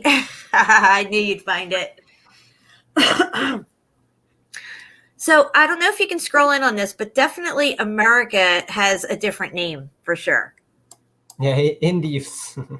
Indus is, yeah, they're calling America Indus here. And you can see the northern lands. Yep. Look at that. Yep. The Nordic place that I just told you. Uh-huh. Yeah, maybe the big boat came from over there. Uh-huh, yeah. And then we have Atlantis in the Atlantic Ocean. One big continent linked together. Just like one big building. Exactly, dude. It's like it's all one big building, all connected and everything. And then you have Logica over here, which we call Lemuria or something. Lemuria, yeah. But they call it Logica over here. Yeah. In the land of the Mayas. It's not the Mayans? What? No, yeah, it's changed. It's changed. It's a Mandela effect. Africus. Look it down here. It says Africus. Yeah, but where does it go? But look, yeah, it's down here. But look up further would be, you thought that part would be Africa where it says Thebes, right? Yes. But it looks like Africa comes down even more and then has more landmass. Like Africa, it's connected to here for us, you know? Right, exactly. So what's all that down there below it? But you know how it stops. The end of Africa is a straight line now. Yes, you're right. Straight line. So something might have so that was part of it at one time, yeah. Destroyed this part. Wow. Well, maybe the Great Flood washed it out and left water there, you know? Yeah. This is a great okay, let's just stop right there. Look, there's a Tower of Babel right there. You see that? You're circling it. This right one. There. That is tech all day long. That is a huge Tower of Babel right there. That's what it is. That's exactly what the fuck that is. It's a Tesla coil. Yes, dude. It's a Tesla tower. It's a Tower of Babel. It's awesome, right? Yes. Nice. And you can kind of see inside it too. It's pretty cool. And it looks like a donut. See how it's curved around like the Tesla donut thing? Yeah. Wow. Wow. And where is it? It's actually right around that location that John Levy said that somebody told him the Tower of Babel was on one of his videos. Just behind the Black Sea, Red Sea. Where is it's like Saudi Arabia and Iraq and all that right there, isn't it? Yeah, like Beirut and not Babylon, but yeah, Babylon was right here. So it's the Tower of Babel. That's right. Boom, baby. Wow, there was one. More than one, probably. Like these. Dude, I looked at this map for like a half an hour with my magnifying glass. I was just all over it. Couldn't get enough of it. Yeah. It's a map of what is Atlantis, center of ancient world. Yeah. But we had more than one. You showed us the map where the center is Egypt. Yes, I have that one. And remember the map I showed? Like the center was Tikal here. Yes. So maybe the pole shift changed the center of the place.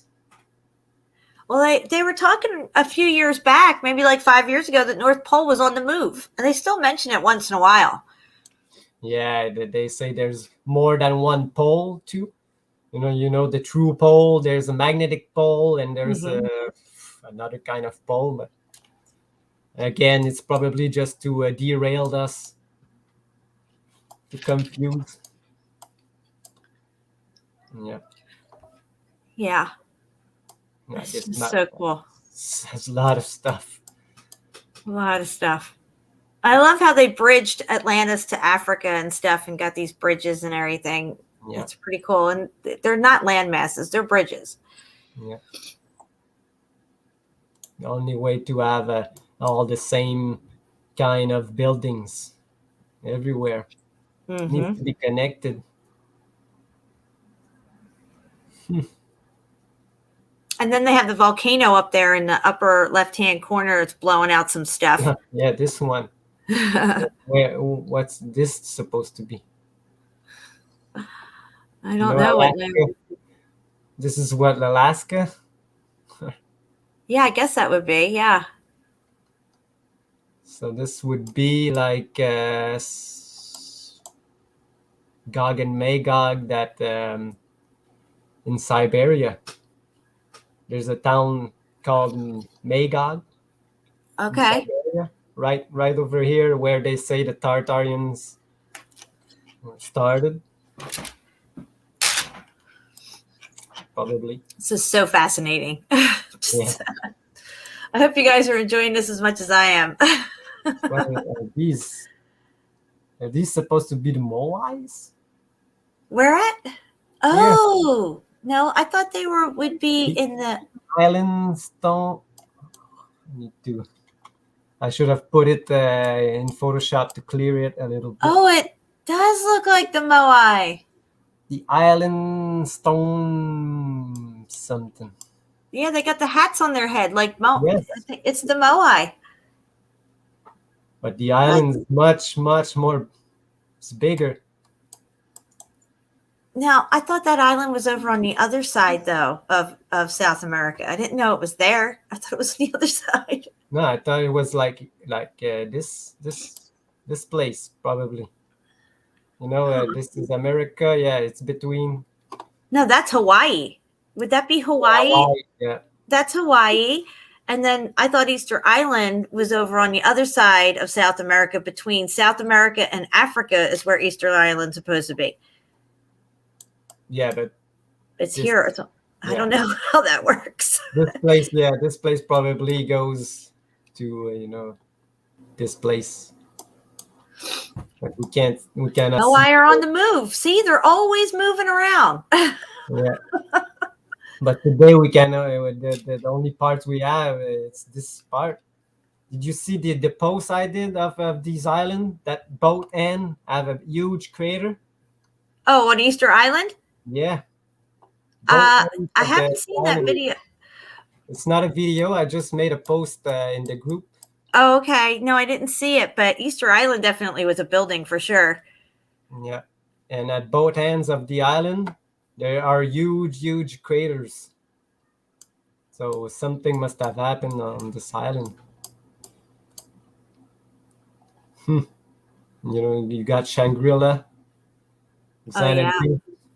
Mythical that they say, and Camelot here, Right.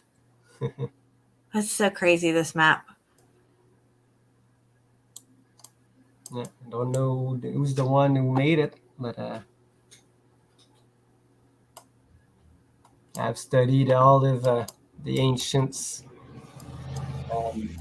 mythical lands. Frederico is asking, what is far away, close to the White Pyramids or ice up top? So I think it's the What do they call that up there? Shambhala? Or is that It's here. It's called Valhalla. Valhalla? Right. Yeah. Okay. That Yeah. means like heaven or something, doesn't it?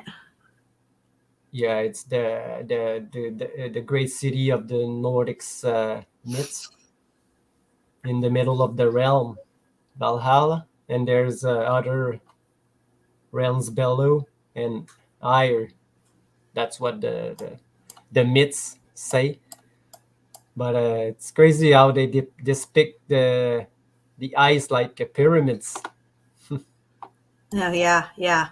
It's They like do look like pyramids. yeah, crystal pyramids.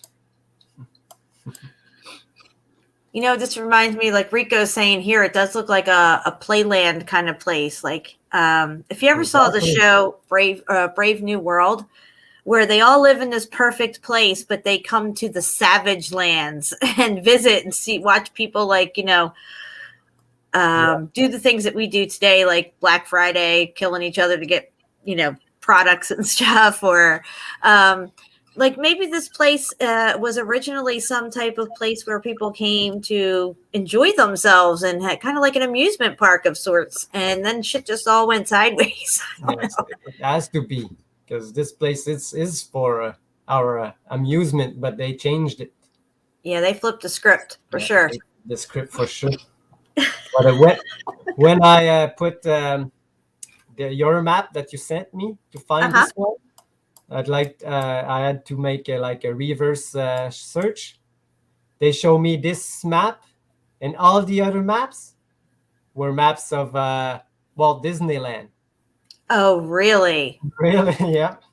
That's trippy. When you said that, oh yeah, I remember all the other maps were like playgrounds. Yeah. An airship. Yeah. Another one here. What are they, airships? Yeah. Oh, wow. I didn't even notice that. Yeah, airship. Now you can see another one right here with the basket underneath. This week I saw the strangest airship that I've seen. I've never seen one like this picture. I'll bring it up. I want to see it. Yeah? All right. Yeah. Yeah. I love this kind of stuff. It's gonna be in my airship folder. Yep, Ray, I've thought that too, that we came in here to have fun and we got hijacked somehow. Oh, this one, Jen. Oh, look Looks at like that. a ship.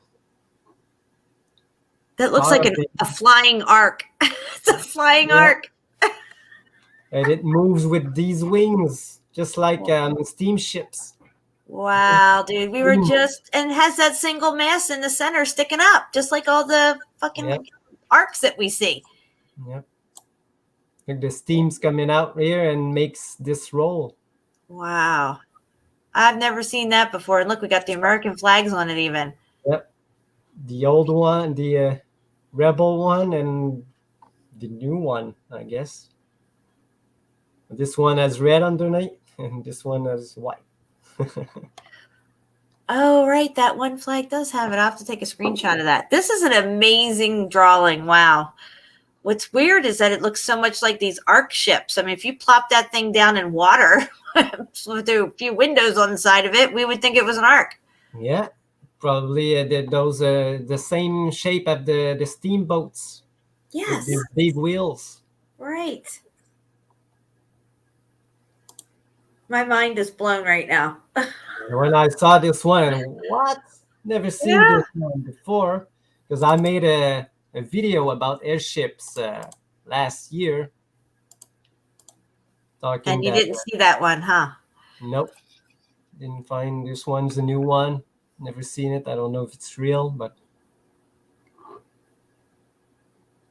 wow. Yeah, airships are really something. Wow, look at that. It's got a spotlight. It's got a spotlight, yeah. What do they got, a generator up in that thing powering their spotlight? Their moonlit lamp? I don't know. Just like the moonlight towers, these are crazy. Exactly, the moonlight towers. Where'd they come from? Where'd they come from? Yeah. Oh, These wow. so fascinating. Look at this. Look at this. Look, they're all happy. They're being saved. Yeah, they had to use these airships because Oh, you look, can there's one see there in that etching. Oh, let's zoom in on that one. it. Yeah. Wow, dude. I can't believe you found one in an etching. Yeah, pyramids are right here. Oh, yeah. And I don't know what's going on. It looks like they're gathering some kind, all the tech and studying it. Yeah, and they're like coming in and trying to figuring out what do we do with all this stuff? What are we going to do? Clean it up, rename this, put this over here. Yeah. And what does it say? Euphoric front piece. Is it in English? Yep. Okay. It's hard for See? me to see on my end. Just say the date of the etching seemed to suggest what riches the library might unlock. That's what they say. That's the stuff you would find in the library. But floating high above it all, perhaps the intrepid of James Balloon Tyler. You know? Huh. Even his name is Balloon. Interesting.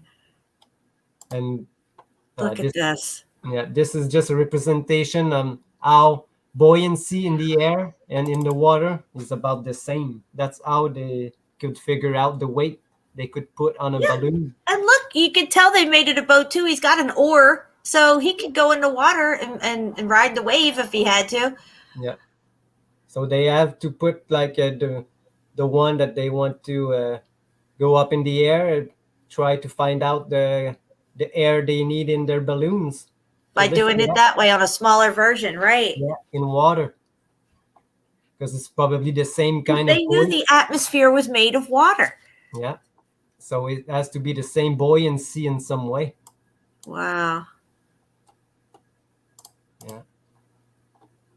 So all the depiction of all kind of airship over the years. Wow, look at these things.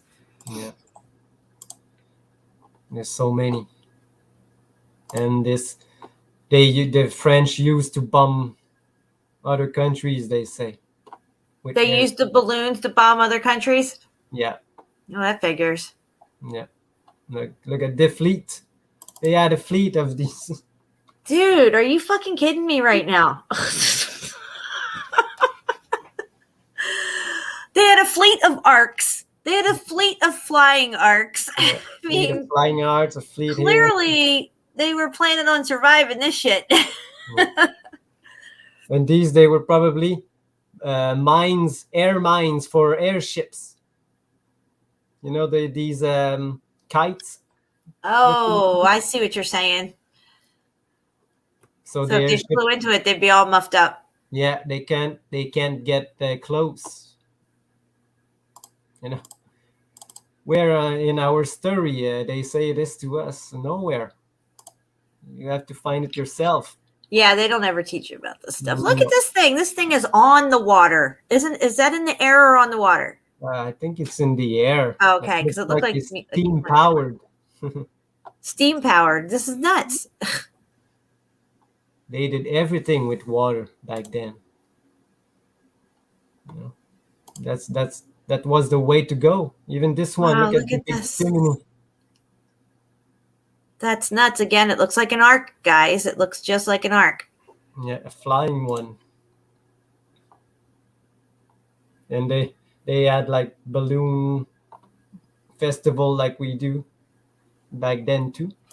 Uh-huh. And I don't know if you ever heard of this. When I heard of this first, it was crazy. They wanted to do balloon jump in the Olympics. It was what? A balloon jump? Yeah, yeah. Look, they did some people would just attach balloon to themselves and go everywhere like jumping and wow. going, jumping someplace, go Oh, place. that And is so cool. I I read an never heard of article. this before. I read an article that they wanted to put it in the Olympics. It was so popular. What? I never even heard of this shit.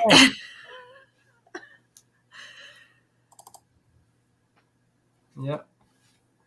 Incredible. People just hanging from balloons everywhere. It was called ballooning. Again, like, he's jumping over a house. He's jumping over a tree. Oh my Yeah. gosh, look at this shit. What? Yeah, when we could try everything, people tried everything. No limitations. Yeah, no government to come and And clearly they mass produced these things. Look how many people were bouncing around in them. We think everybody just made their own. I don't know. I'm just saying. Yeah, because I have I think I have an article right here. No, not this one. Look, do not buy a balloon for sale. The guy sells balloon to everyone. It's an ad Oh boy. Wow. for balloons. Wow. Look, the guy, look, airship, Baldwin airships. You can I want order one. Yeah, you could order balloons. I'll go bouncing down the road. Yeah, these balloons are crazy. And this I just put it there because this is Alexander Graham Bell. You know Graham Bell? Yeah. You say that this thing, because of all the holes, and it could be lifted just by wind. Oh, like a kind of like a glider wing or something? Yeah, there's no motor. The wind will just get in these holes and propels. And there's a guy sitting there in the middle. Is he sitting there like he's gonna Yeah. fly away on it? Yeah, Huh. it's the guy that invented supposedly the phones. Interesting. I never heard of that either. Alexander Graham Bell, inventor of the telephone, but he invented this kind of airplane. But he got a motor. He said he got a motor, but probably just to start. Yeah. Look, again, balloons. 3 companies. Wow. The best balloon made and delivered from 30 to 60 days. What? Order me one up. Can we get it on eBay? Look at the date. It was 19. I'll video the whole thing. Probably you won't get your order. Yeah, right. Yeah. That's incredible. And then here they show you how they used to do these photographs Right. with balloons. Well, I know the one that they took of San Francisco after the fire, where it's kind of like you're out in the bay looking in at the whole city, and they said that was taken from one of these air balloons. Yeah, yeah. But the only thing I want to know is how you trigger the shutter. You know, how do you press the button to take the picture if they're suspended in a balloon? Because they don't. Yeah, they don't say there was someone in the balloon. They just say they attach a camera on a balloon. Oh, right. Yes, they do say that. Now, how the hell who took the picture? It's like the same person who was on the moon filming the thing take off. The technology at this time, you have to leave the shutter open for a while, and the balloon doesn't have to move. Because if it moves, your picture is gonna be skewed. Yeah, and blurred. It's another. They were New York's leading manufacturer of balloon and airships. Well, listen, I want to go to the bathroom and take a little break. We'll come right back to where we're at in these pictures. So you can leave your stuff up or whatever, but we're going to take a little break, I think. This one. Oh, look at that. Wow. Hey, just like the restaurant one. Yes. You know, yes, it's almost identical. Yeah. That's crazy. All right, guys, we're going to take a quick break. Don't go anywhere because you're going to miss a lot if you do. And we'll be back in about 5 minutes. The sharing of biased and false news has become all too common on social media. More alarming, some media outlets publish these same fake stories without checking facts first. The sharing of biased and false news has become all too common on social media. More alarming, some media outlets publish these stories without checking facts first. Unfortunately,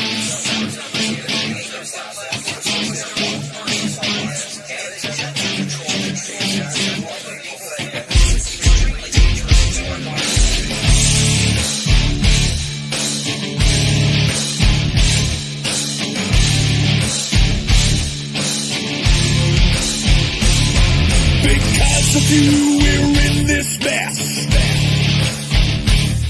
Forever you will acquiesce. Oh, you love to be deceived. Whatever they tell you, you believe. Dead of sight, dead of mind, news believer, you are blind.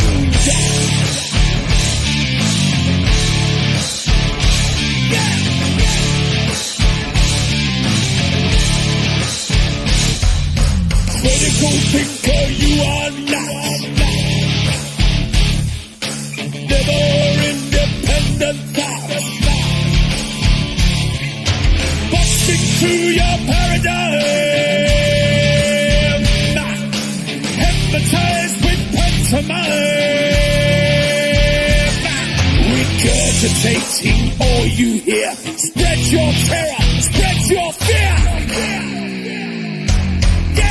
Never your mind to be free. Never your eyes will ever see.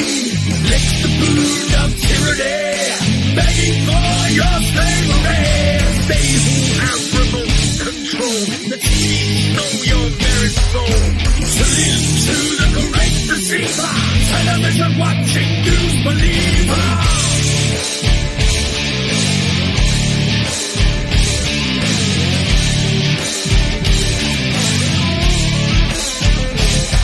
Inject your poison where your mask. All they have to do is ask. Never questioning authority. Blindly following like sheep. Yes sir, no sir, free backs full. You television watching fool. Never your mind to be free. Never your eyes will ever see.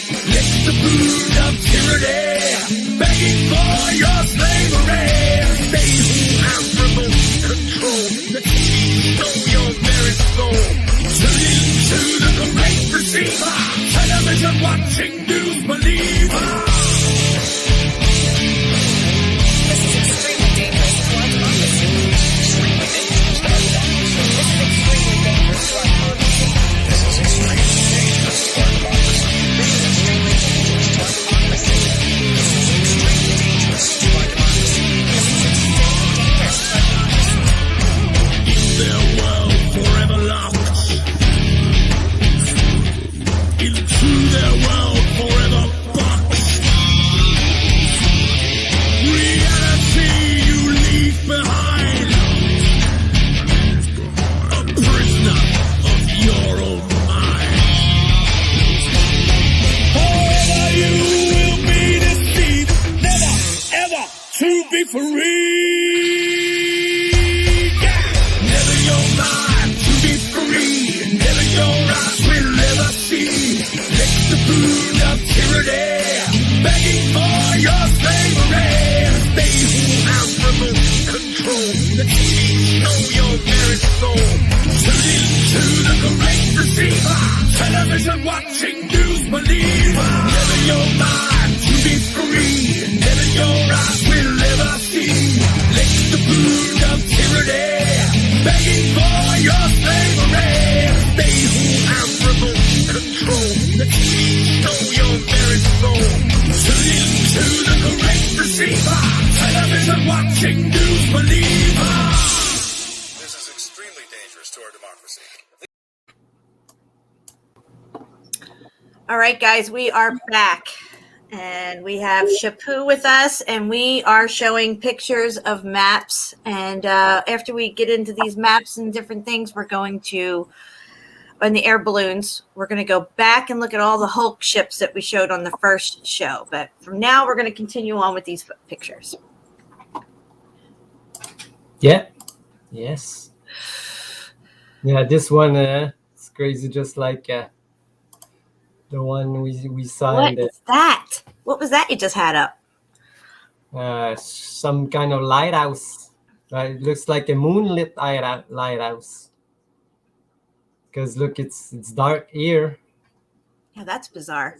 And that's an airship again. Because you know, these lighthouse and tall buildings, they were probably used for docking. Yes. These Yes. ships. Wow, look at that one. Yeah, they have a lot of different shapes and sizes. But the very first one, they are all shaped like fish in the sea. Right, like a giant whale. Yeah, but like I say, the buoyancy of air and water is God, that looks like a giant penis. is the same. Yeah, these ones or this one. Flying penis. Yeah. So they tried a lot, or they just found. These are Go back from to that last picture. story. This one. Yeah, that one there. That reminds me of something I saw in one of the medieval drawings where it's up in the right-hand corner and it kind of has rays coming off of it. That's what that kind of reminded me of, that one. Right. Yeah. I don't know which picture you're talking about. But these are just like depiction of for in the journal for kids, you know. I like it when they make the airships look like boats. Yeah, but they were probably all boats before they changed to a basket. Because this Look at that one. Go back to the pontoon looking one. Right there. Wow, look at that. Yeah. Because these one could probably land on water too. Oh yeah. And go up. And here you see one picture. This is the Paris World Fair. Mm-hmm. Yeah. And look at that thing all lit up, guys. now what is here? You can see it. Airship. Oh wow, look at that. Yeah. I wouldn't even have seen that if you didn't point it out. Yeah, and I have found that a lot of these old pictures look like this one. They are airships. That's why they like Vanilla Sky. All of them. You can see here. Oh, they whited its sky out. Yeah, they were all over the place probably. There's an airship there. Wow. You can see the light shining, and the bottom is a shadow. So if we put these through filters, we could probably see them if we change the contrast or something, maybe. Yeah, for sure. Wow. This illustration from the St. Louis Fair, and you can see there's an airship in the sky. The same one as this one. Look, this one has 2 trains. You can land on the ground with them. They got wheels. Oh, wow. Yeah, I remember this picture. I think I've seen this one before. That's crazy. Yeah. Another one, look at this one. This is John Levi was showing a video about the world fairs, and look, they had all the animals. But what I found interesting, what was this on top? Look here. What the ad? I don't know what else is written, but the rest is returned by airship. So they got there by airship. Oh yeah, it does. Yeah. And I found some passport of airships from Germany to the world fairs. Wow. And they use them a lot, you know. But it's not the same kind that they're showing us today. They were much bigger, and this is God, I just wonder what they did with all these things. they destroyed it. Like I And showed now the we boat. have airplanes that we have to pay to go. Yeah. Like they like I showed you they destroyed the junk.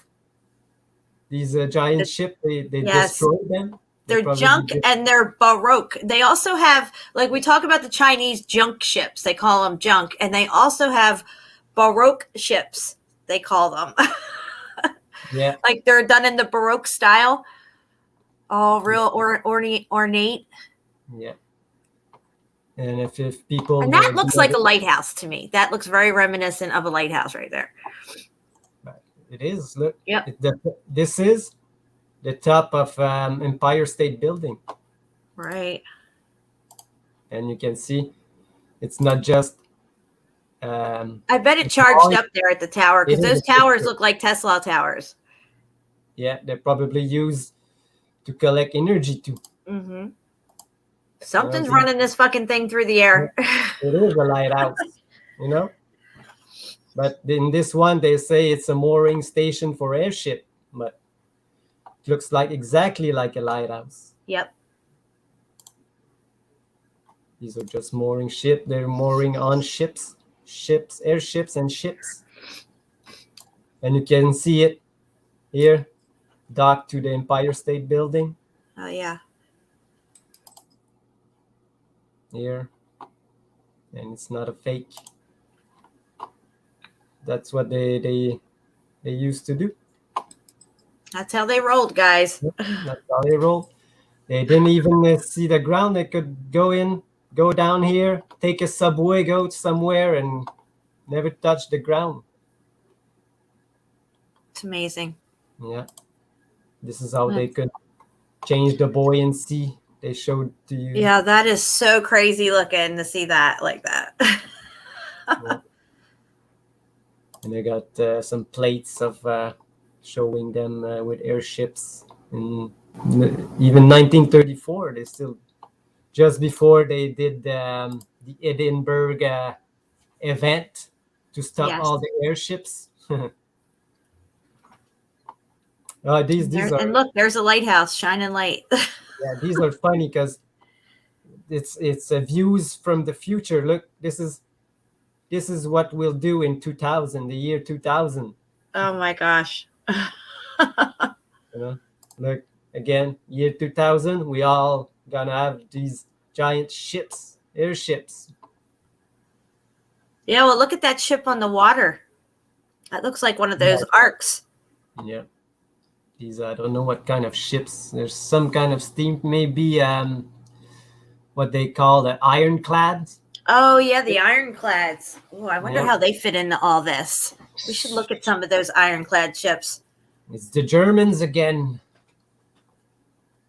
Those pesky Germans. Again, views of the future. Look, people docking aerial cabs. Wow. Yeah, people flying with wings. And this is, I found it really interesting because it's saying how our nephews will live in the year 2012. What? And why is it projecting a moon or a sun or something? You know what it's written here? What is it?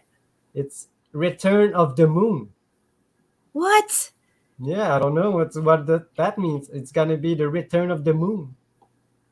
That's really strange, and it's a projector. Are they trying to tell us that the moon is being projected? I don't know. Because that's what I was thinking with the black sun and stuff, that it's not that it's phasing out part of the moon. It's phasing in the part that we see. Yeah.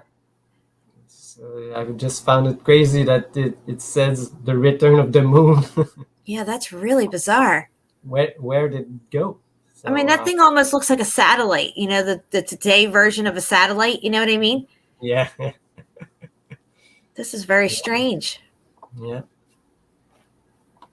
And the people flying around, I don't know, projecting a moon. That's nuts. Yeah. And it's an ad for chocolates. Well, we have a moon simulator and a sun simulator now, they supposedly say. Yeah. I think the Chinese have a moon simulator. Yeah. And I think they don't use it outside because we already have a supposed moon and sun, but they have a lot of deep underground, and they need an environment. So they probably made these things to be able to live down there without getting out. So they have a sun and a moon, but it's a synthetic one. Wow, look at this. Yeah, again, a portrait of what it's going to be like in 2000s. And look, though, they look like arcs lined up with people. You know what I mean? Look how big they are. Yeah, it's the 1, 2, 3, 4, 5, 6 of them. Wow. And they say it's for exploring the Arctic. Interesting. Yeah. Again, this depiction of what is going to be in the year 2000. These are from probably early 1900s. Everybody's got their balloon. Yeah, people with their balloons, even the horses. Oh, wow. Yeah. They were thinking a lot differently than we are. You see this? Flying train. They have a flying train Yeah. in Germany. Remember that video I had of the flying train? But do you see where was the city, they say? It was in Germany. Yeah, but this one, look. What's it say? France? Boston. Oh, it's Boston?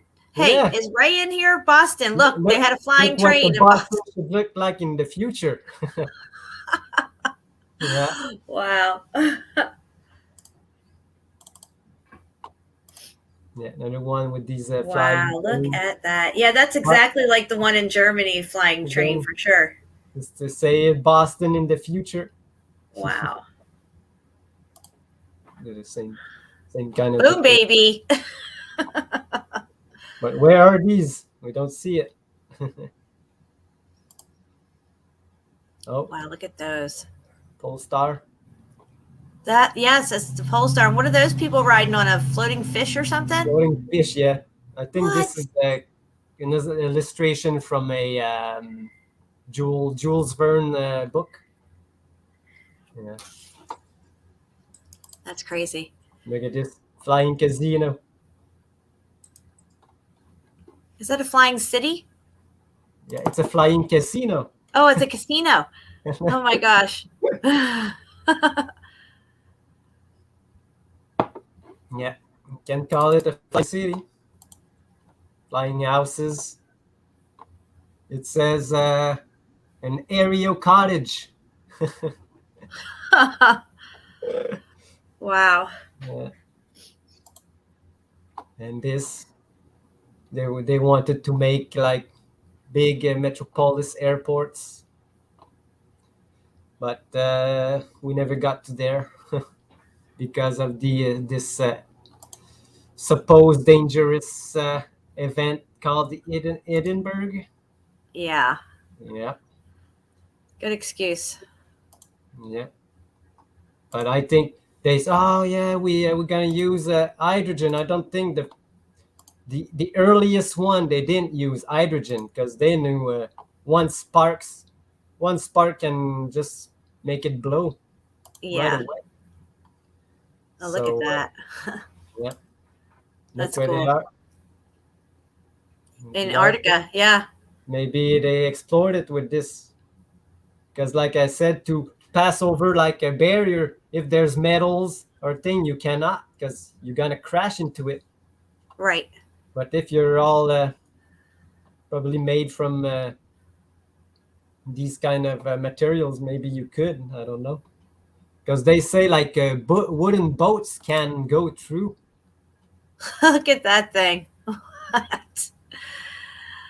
And then look, it's got the mast on top. The mast, like the supposed prison ships. Like that looks like an ark to me. Yeah, with the this is spare like boat. the steampunk representation.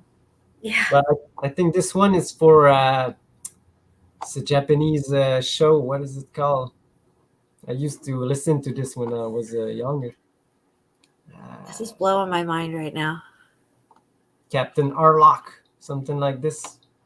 This is his ship.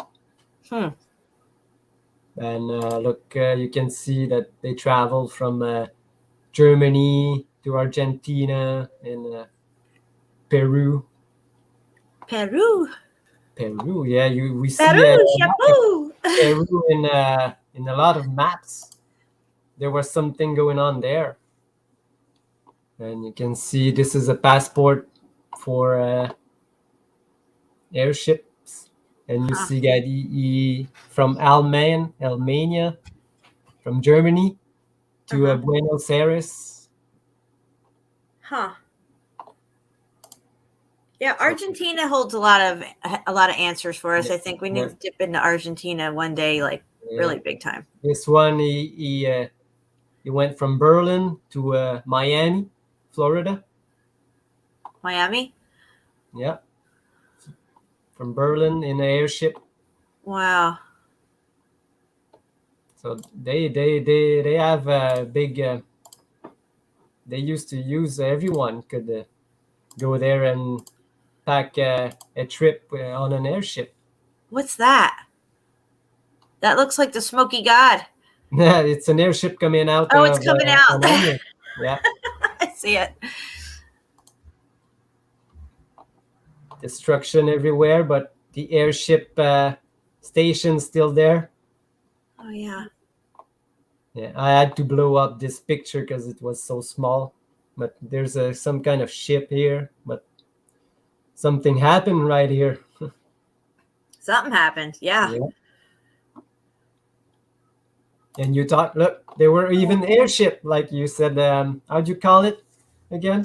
Dazzle camouflage? Mm-hmm. Dude. That's it. What the F am I looking at right now? A dazzle camouflage airship. You're going to have to send me this picture. Because, wow. That's nuts. That's a crazy one right there. They used to dazzle everything. Never heard of dazzle airships. Yeah. That's just the only picture I found about it. Tried to find another one and couldn't. In Egypt. On water. I don't know how they built this hangar to go out on water, but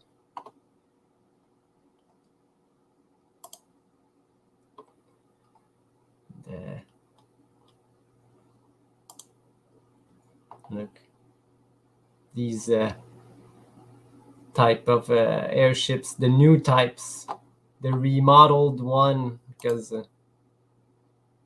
just a balloon.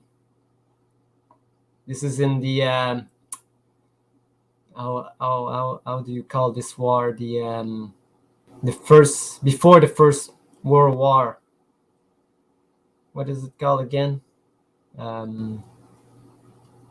Before the, what do you mean, like the Civil War? Yeah, before the Civil War. There was like a European war or something. I can't remember. You know, all the fake pictures that we show, you showed on one of your streams. Of the wars?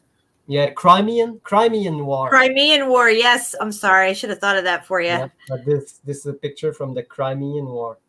They had like balloons. I just found a dazzle camouflage arc. No. I am not shitting you right now, dude. And wait till you see the destroyer ship that's near it. And the destroyer ships are really big, so you can tell that this is an extremely large arc. Yeah, you can see. All right, I'm going to send it to you right now. If you can see my screen right now, you can see there are destroyers right there in New York with airships. Wow. I don't know where they're going with these battleships in New York, but you're going to send me the... Yeah, I just sent it to you. Okay. I mean, that's definitely an arc for sure. just finished. Wow, look at that. Look at this hangar. I know, dude. That's nuts. That's massive. Yeah.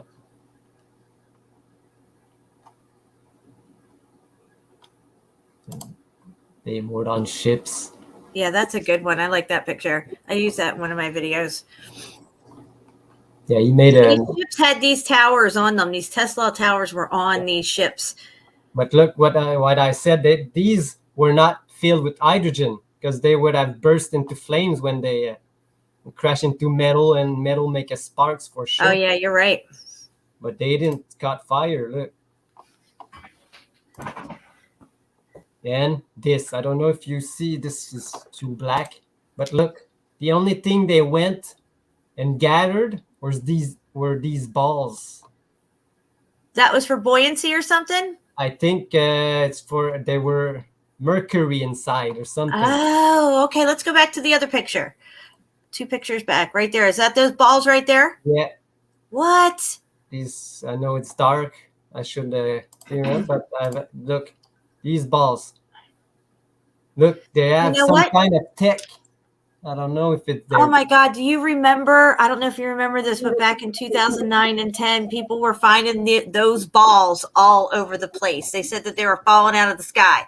Oh, yeah. No. Yeah. They had some weird knob on the end of it with a hole just like that.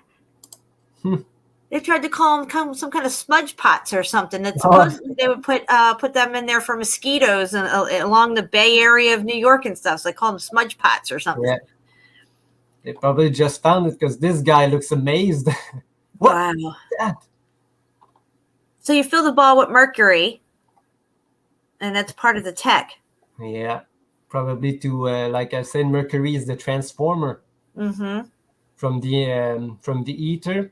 And you put the energy come inside and go out much stronger. It would be like a mercury arc valve. Yeah, exactly. And then this happens. This event happens. And then it's over. Yeah. And then no more airships unless you are called Goodyear. Goodyear, yeah. Exactly. Because they still fly these Goodyear blimps everywhere, you know. Yeah, but they're not for everybody like they used to be. They're only for the. Yeah. Did you ever see the new ones? No. This is the new technology that they have, and they can stay. Yeah, they can stay up there for more than 3 years. What is that? Solar panels on top? Look like solar panels on top. Probably solar panels.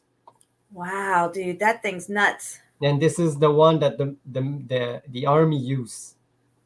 It's 3. Oh my gosh. Yeah, 3 in 1. Somebody would definitely think that's a spaceship if they saw that. Come on, look at it. Lockheed Martin. Wow. And this is the new version that nobody can use except for the military. Yeah. Interesting. And these are just a depiction of mooring. Probably this you could go in because there's the stairway that goes to the top. Yes, you're right. There's a stairway in there. You can go to that pinnacle thing and look out, and it probably had a doorway or something. You just get off right there. Yeah, all these pillars, the same thing. They have a doorway, a spiral staircase to go on top where there's a balcony. Wow. And you can see here. Oh yeah, there's the diagram. That's cool. Yeah. You can see there's the balcony, and you come in. Stairs, yep. Go down the stairs. Look at it. There's even the dome. Yep, of the inside. Wow. Yeah. This one just. Oh, another arc. Look, it looks like that arc ship that we looked at the other day. With the bird. Right. And look, the wings, just like the German planes. It reminded me of like the storks. They say the stork brings the baby.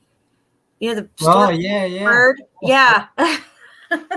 Oh, Jan, the orphans. The orphans. They bring the orphans with the ships. Oh boy.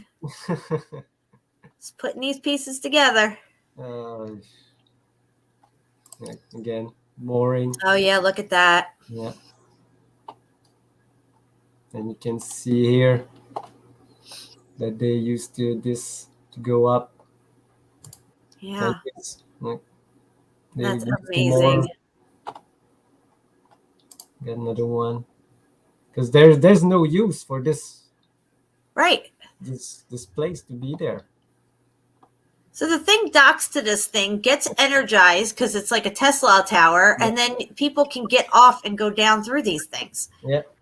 You can see this inside. That's probably what the pagodas were for too then. Yeah.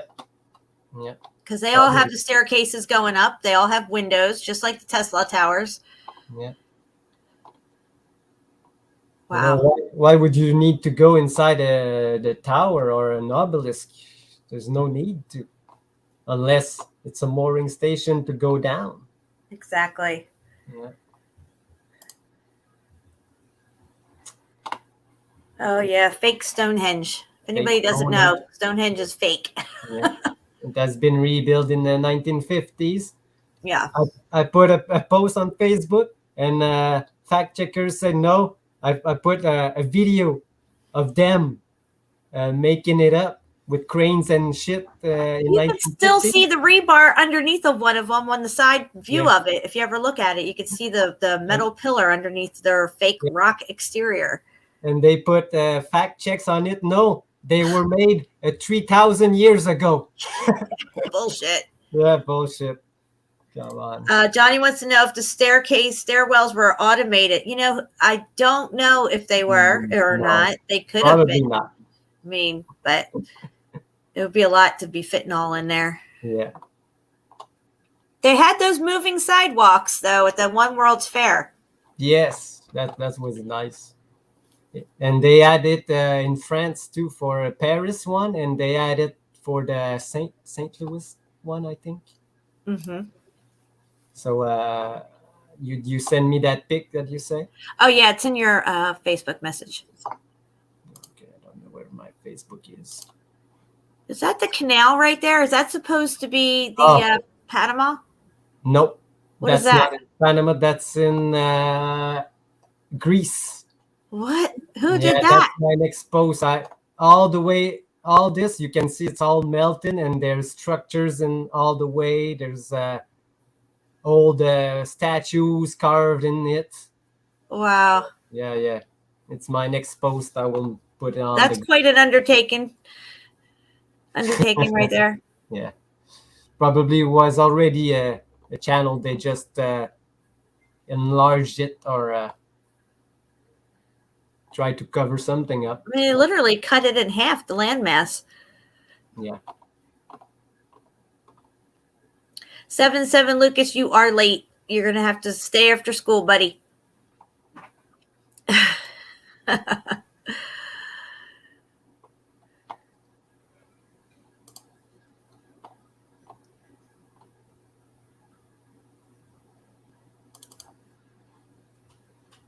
There you go, guys. Look at it. Wow. Can you believe it? Yeah, it's like a landing pad too. Yeah, you probably could land on it. It just, and look how much bigger it is than that other ship. Yeah, this is a big ship.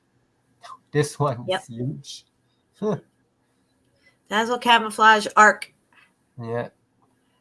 Very interesting.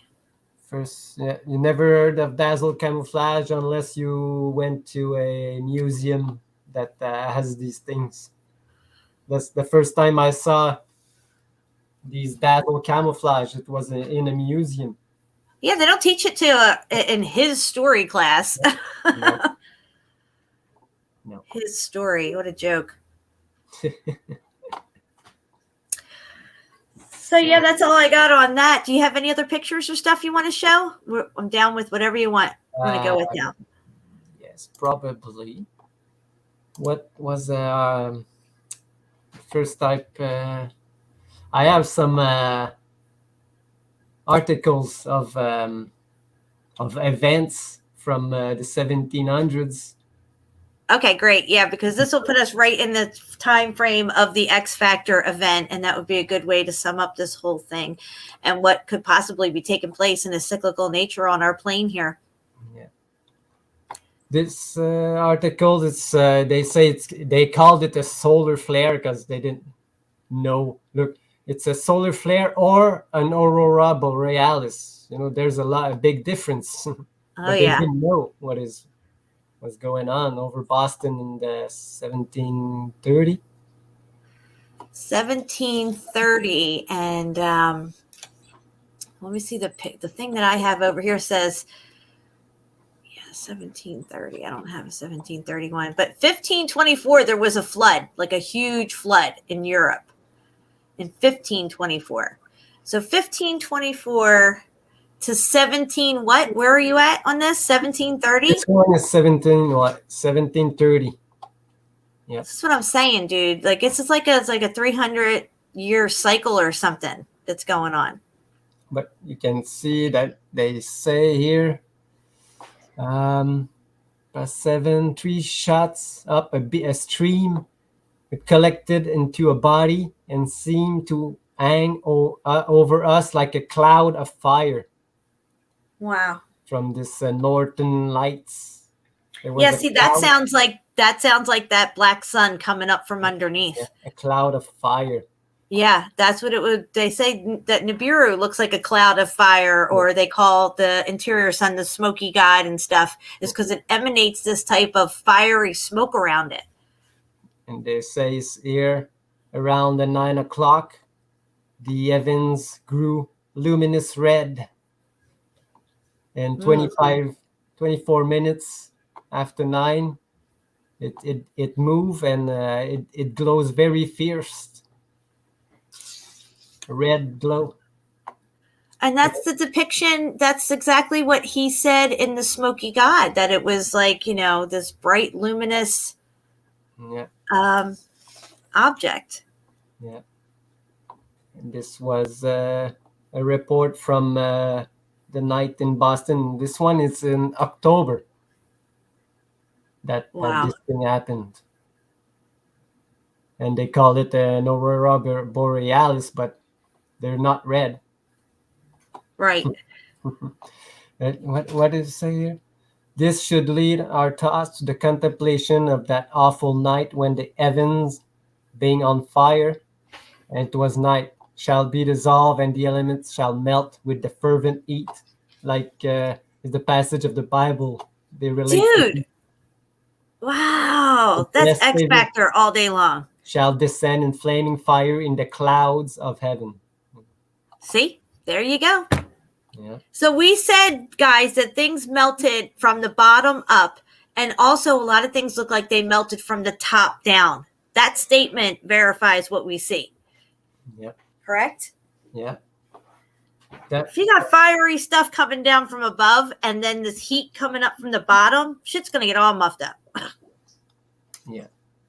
And I got, we'll go, 1780. Okay, we'll go to this one. This is just, they talked about the fissure eruption in 1783. Yeah. Again, it's later, but the same, it takes about, I guess, 20, maybe 30 years of these events to calm down or something. Yes, it seems like it's not as instantaneous as we all thought, that there's things that are occurring over, multiple things occurring over a span of time for this cycle to finish out its cycle and things settle down again. Yeah. So this one, in the summer of 1783, they talked about the blood red coloring of the sun. Yeah. And the stars and planets visible in the lower degrees that they're supposed to be. In an appearance in a smog in large cities. Wow. There was another cloud of smoke. And they would be low on the horizon, I think, when it's coming up. You're going to see it. Like when we see the pictures of the two suns, it's usually at sunset or sunrise. Yeah. Yeah. Yeah, always because of the atmosphere. It blocks it like how do you call a filter, Right. hydrogen alpha something filter. So What Rob's else? asking, are we in the settled down phase? I think we might be heading towards another one of these events if it hasn't already take place. But there is a lot of signs out there to show that it's either starting to happen and they know it. They're putting out signs, subtle signs here and there, like Obama using the white sun logo. We do seem to have a white sun now. We don't have a yellow sun anymore. That's very interesting. And there does seem to be a lot of earth changes and upheavals going on. So earthquakes in diverse places and all this stuff that we hear. Yeah, and around this time, 1783, they call this the Annus Mirabilis. It's the year of the miracle. Uh-huh. And they say that in that year, there was so many good events, but also a lot of bad events happening all around the world. Sounds like a lot of Polaris going on, a lot of polar opposites. Yeah, yeah. Again, Like a polarizing effect. Yeah, they're talking about some kind of fog. They think maybe it was caused by an eruption of a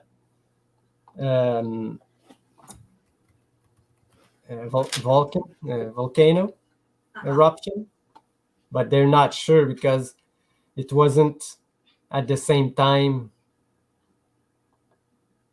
But they say they have like a taste of sulfur in the air, so it probably was, but they cannot really be sure of it. And in that year, they say they have some volcanic eruptions, heat waves everywhere, dry fogs, and honeydew. And they say that a sticky substance was formed on the plants, and they called it honeydew. It was so thick that the dew was not liquid; it was more like honey. Oh, wow. So I don't know what kind of rain that fell down. Like a gelatinous kind of form. Yeah. There's been reports. I've got to tell you, I just listened recently to some reports from the last few years of people having gelatinous substance fall out of the sky in their area and land on cars and houses and streets and stuff. Oh yeah. I feel like really like either we're in one of these changes now or it's starting to happen at least, and they know this, and maybe they don't want us to know because they're okay with a lot of us going, not being here anymore. Yeah. This is interesting. In the summer, they also saw a large number of severe thunderstorms, which brought with them frequent lightning that killed many people. That's weird. Yeah. The practicing of ringing the church bell to reroute the storm clouds. Wow. Yeah, some sound to some scatter. I just want to say some of the stuff that would fall from the sky recently, this gelatinous substance has been tested in different areas, and they seem to also be some sort of larvae or like reptile kind of like eggs, like a frog lays eggs and stuff, these little mucosils of eggs and stuff so some people were saying ambrosia or nectar of the gods and stuff like that. But of course, their reasoning is that these things were picked up by some vortex of wind in some swampy area, maybe, or who knows what, and dumped somewhere else or whatever. But it's just very interesting that the descriptions that we're hearing from the olden days, 1700s, are the same things that I'm hearing about. Even the red rain. We talked about the red rain a little while ago. India, a couple of years back, maybe even 5 years ago, it could have been, had red rain falling. Yeah.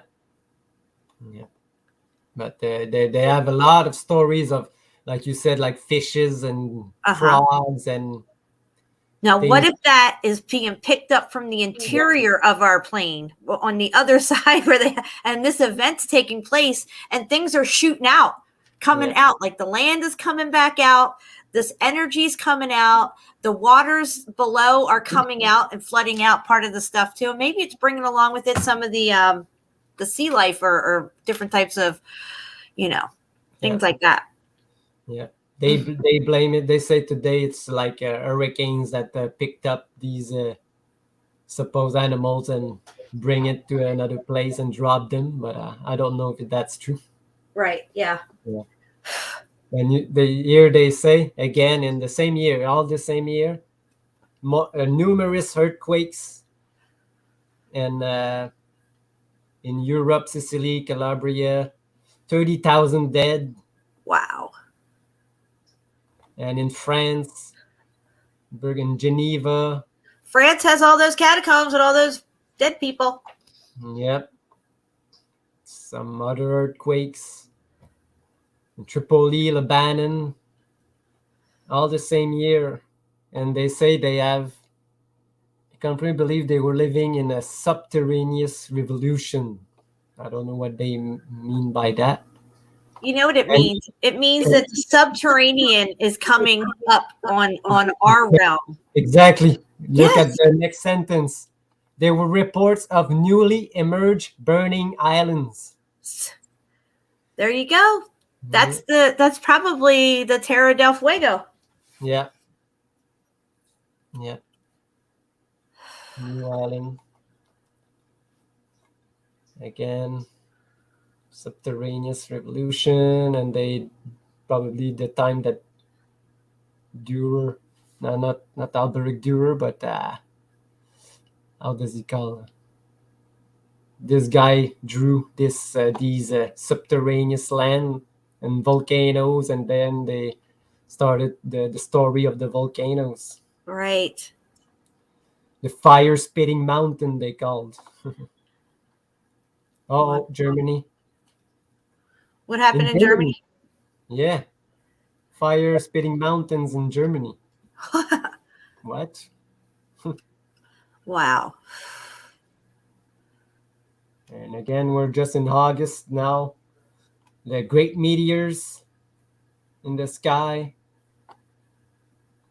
This is incredible. Yeah, this year was crazy. It's called, and that's the year that they invented, then they signed a lot of treaties too. So there was a lot going on in that year. Wow. And it's called Annus Mirabilis. If anybody want to search, it's the year of the miracles. And this is the same time frame, guys, when they supposedly built all these arks. Because when you look at the dates for these ships, they all have the same dates around this time. Yeah.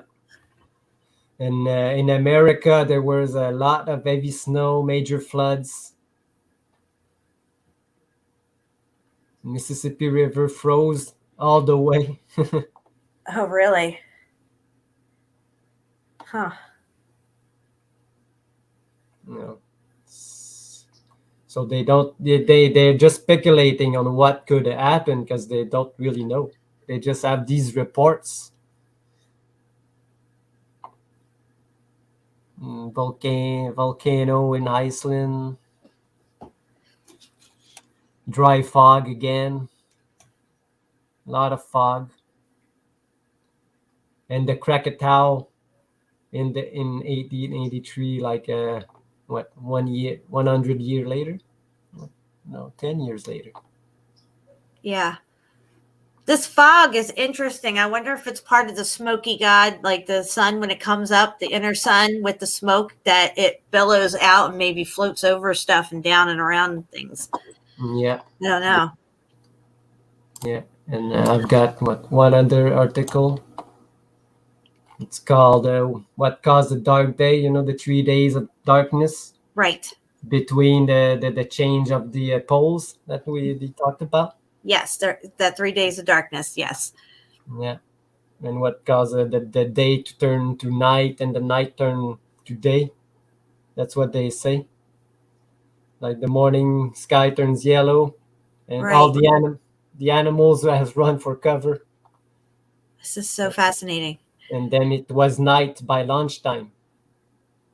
Yeah, that has to do with definitely this whole X Factor event has to do with the pole shift, guys. I'm convinced of it now. Yeah. Somehow this thing comes up out of the center of our plane and meets up somewhere probably in the middle with Polaris and sparks start shooting. It reminds me of the Carrington event. They call these coronal mass ejections, but they're actually not, that don't knock out our grid system and stuff. This whole thing is a dielectric plane of inertia. And we're just now starting to figure out how this whole thing works and what we're on here. Yeah, trying to find out. So we gathered some dates, and dates are not really important, but the events that they say that happens, you know. Like this one was sun and moon glowed red in the 1780, same year. Wow. Again, dark days. They thought they were a sign of God, you know, because they couldn't explain what was going on. And again, thick clouds, Jen. Again with the clouds, yeah. Every time I hear this, I think of the smoky god. Yeah. Some solar eclipse. And that would happen if you had Polaris and this other black sun out. Yeah, you're going to have eclipses and stuff. And boy, have we been having eclipses over the last few years, haven't we? Yeah. And look, here they saying, yeah, they say probably a volcano or something, but here they say, yet there is no record of volcanic activity in this time. So it could have been a volcano. And they say a meteorite is equally unlikely. You know, that's what we know for sure. They see the trees. You know, they're just speculating again because they can't really know for sure. They say maybe forest fire, but it's not big enough to light up the country totally. But they saw it all over. So. Right. Yeah, so it had to be massive, whatever it was. Yeah. It muffed everything up. Yeah, look at what they show you. Finish. It's done. And death is dead, even. No bueno. Yeah. This is a really good site. Yeah, it's a couple of articles. I will. I think I already sent it to you. In Messenger. Yeah, I have it. And just one quick thing. They all say when Napoleon changed everything in the 1712, something like that, 1812. Right. The great Napoleon, and the same year there were two comets in the sky. Tecumseh's comet and Napoleon's comet, they called. Right. And it's this another time. It was in 1812 that another event happened, and all the things that you know that Napoleon did, go in Russia, go in Italy, go in all around this time again. Right. Yeah. Yeah. So maybe comets in the sky are like how do you call it? A sign that something's gonna happen really soon. Yeah, like they're foreshadowing. Yeah. A precursor. A precursor, exactly. Mm-hmm. That's the word. And you see here, you see these natural disasters in the 1812 earthquakes, New Madrid event, if you know what it is. Yeah, the earthquake. Yeah, the earthquake that rang all over the U.S. and even in Canada. Mm-hmm. You can hear it right to Quebec, from Mississippi to Quebec. And they say, look, the steamboat survived the earthquakes in the water. So they had to put people again in ships. In ships? Wow. Yeah.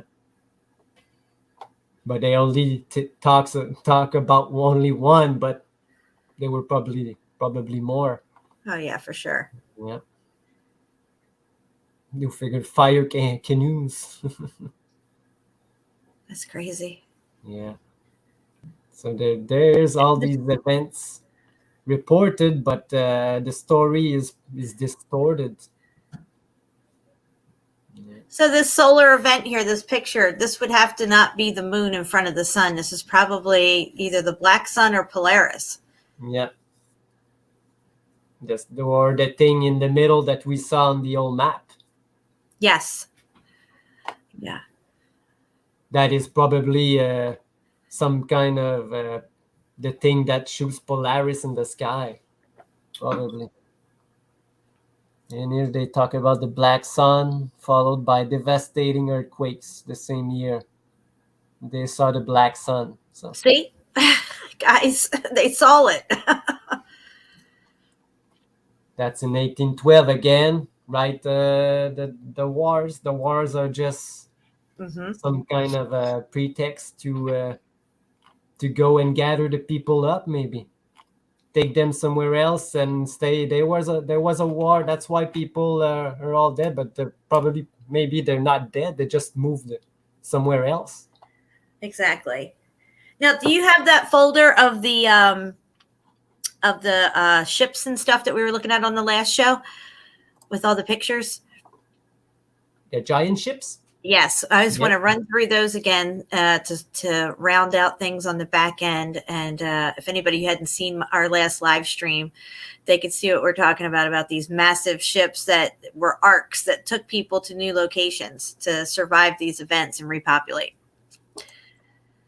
Yes.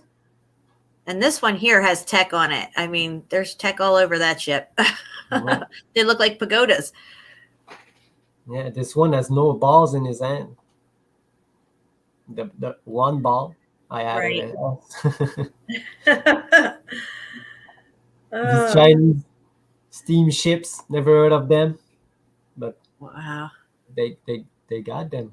Look at the flag though; it's eerily similar to ours. That's weird.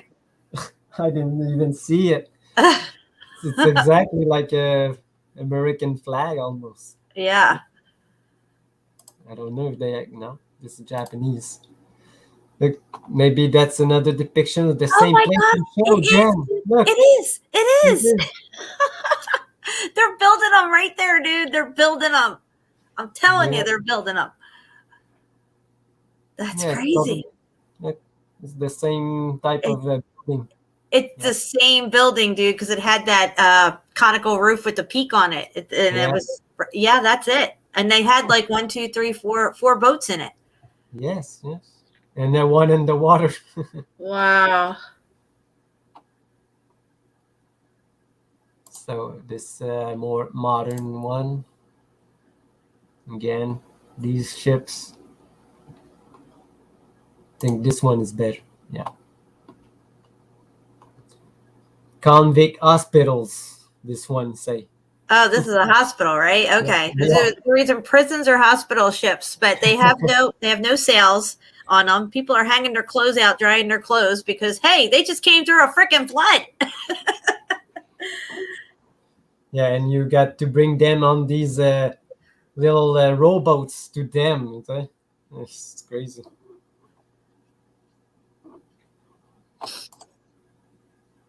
Now, in these pictures, you have the real ones too, right? Yeah. Oh, there you go. There you go. Yeah. Like this one, this is a real ship that they say. But look, how big are these guys compared to these guys? Oh, yeah. Look at that. Look at this guy. Giant ships for giant people. Yeah.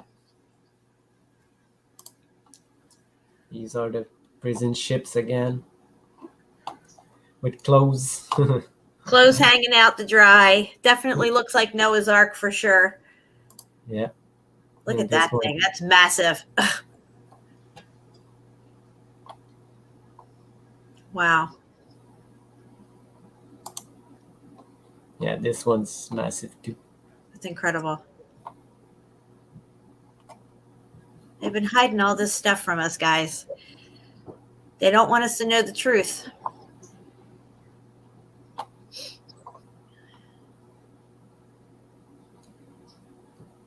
Again, building them. They say they build them, but they're trying to push it in the water. It's ridiculous. So again, there's no sails. There's just some flags. No sails. Yeah. There's probably all the masts. There they are. Yeah. Yeah, these Russian barge are something Wow. else. Yeah. They're not as tall, but they are wide as. There's no need to be that wide. And how is that thing rolling around? There's no sails or nothing on it. There's tech on it, but there's no sails, so they weren't using those. It's a restaurant, Jen. Of course. Of course. Yeah, that thing is huge. Yeah. It's like 3 football fields or something. This temples on it. You need all these men to row. Yeah. But there's no kitchen. If anything, these row or things were automated in some way. I doubt they had people rowing these ships. Yeah. I found out, Jen. All these guys need to go to this restaurant. That's where they eat. Yeah, right. Kitchen. Yeah. That's what they're doing. Yeah, these ships are huge. This is the one with the temples. Oh, yeah. It was a building or made into a building. Like this was made into a restaurant, right? Yeah, it's exactly the same that was in the air in the clouds. Exactly, dude. It was exactly the same. Yeah, and this is a real one. Look how huge they are. Huge and ornate and just unbelievable. Yeah, and the wood, almost all the wood that they use for making these ships came from South America. So this is puzzling because how they could build all these ships in Europe with wood from South America. Yeah.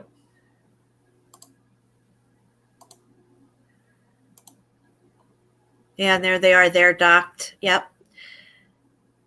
And they had a cover on them, just like Noah's Ark has a cover on it, guys. As a matter of fact, can you, Shapu, type in Noah's Ark on a side screen and share it just to give people the visual of Noah's Ark as we're looking at these. We'll bring up some images real quick of Noah's Ark. Instead of bringing you out of the screen share and me doing it, I figured I'd just have you do it. Yeah, okay.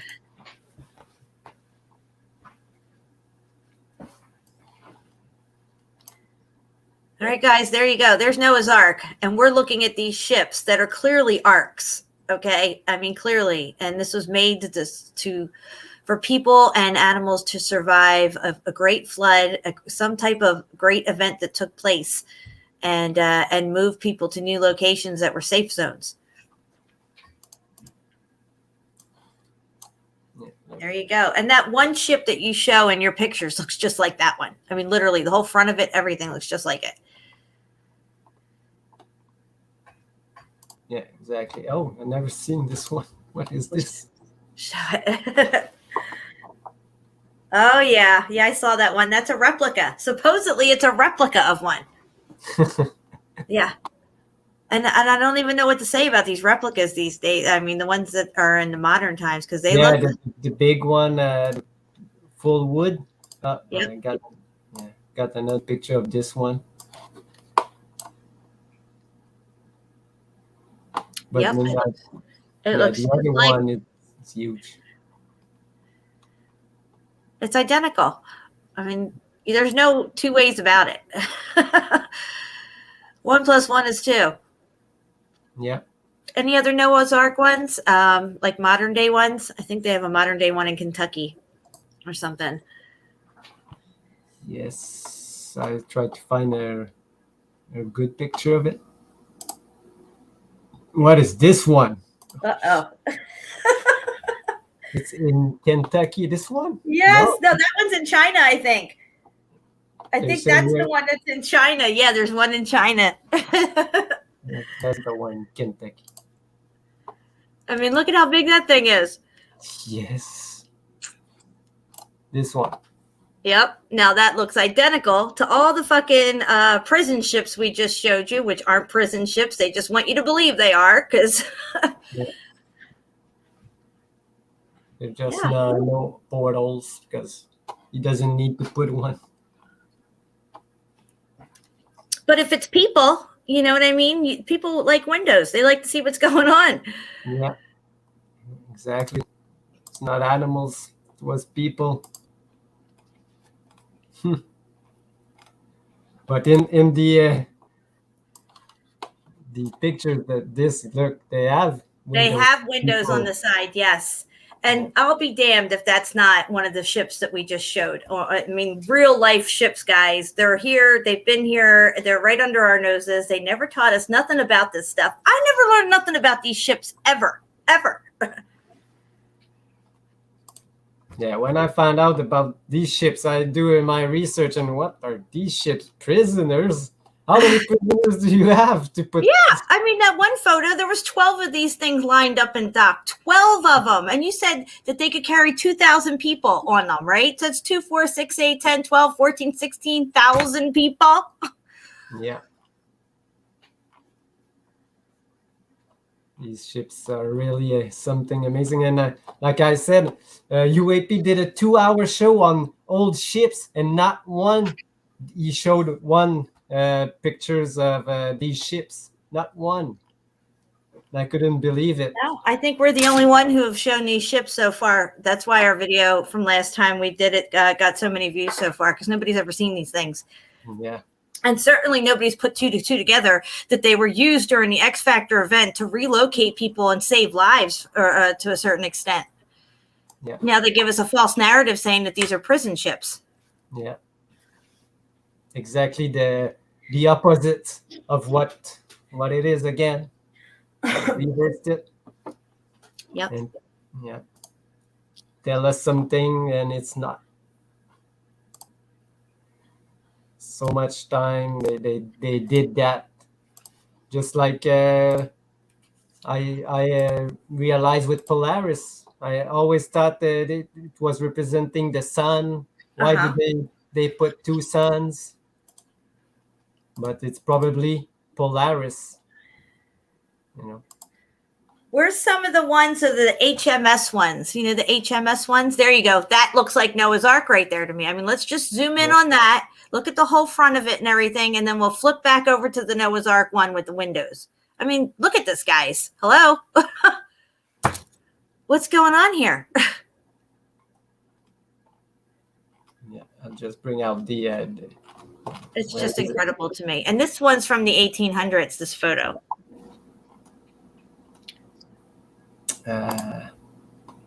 Which one should I bring? That one, the one Noah's Ark with the windows on the side. Oh, where did I put it? Did I It's close okay. it? Take your time. I think I closed it. I'm just bringing it back. I have it somewhere. It's okay. I know, Rob. It's shocking, isn't it? But it's true. And you're hearing it here on the ripple effect. Share it everywhere. You come here and listen to our show, your mind's going to be blown.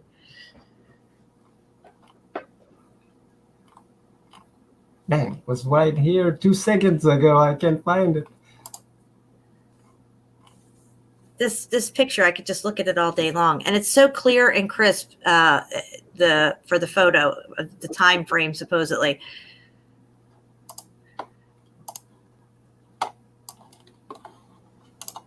There you go. Boom, baby. Boom, baby. And I make it, yeah. Here. Enough said. You know what I'm saying? I mean, it's right there. Yeah. And the other one, this one. Yes. The same. It's the same, guys. They were offloading people. Does that look like a prison ship to you? It was a life ship.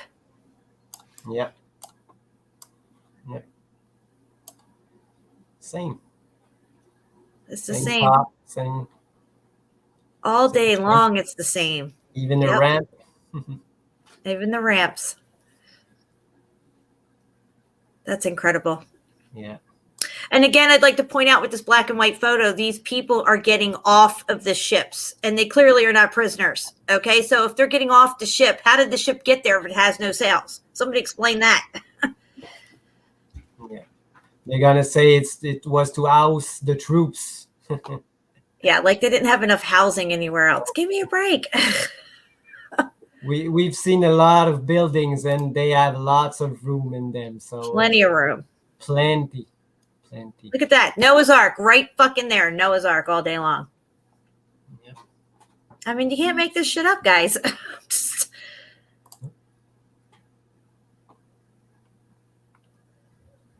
Do you have the one where they're all lined up? Remember, it's like a depiction of like 12 of them docked or something? It's probably in there somewhere along your pictures. There it is. There's a whole fleet of Noah's Arks, guys. A whole fleet of them ready to go. And I got another one too. This one. Yep, there they are. That's it. How many prisoners? Exactly. This is what I'm saying. If you said they can hold 2,000 people each, well, they were on the move. Yeah. They got 12 Noah's Arks right there. 15 of them. They're a whole fleet. You know what I think, Jen? Most of them, we see it.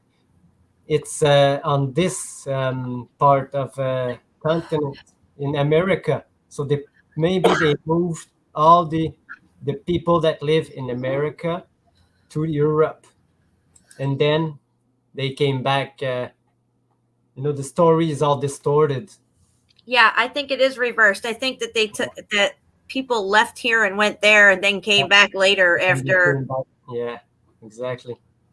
They came back later after all that settles, and to claim back their land that they had.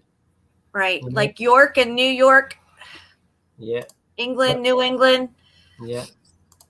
All Ark pictures right here. These are Noah's Arks all day long, guys. I'm sorry. It's just, it is.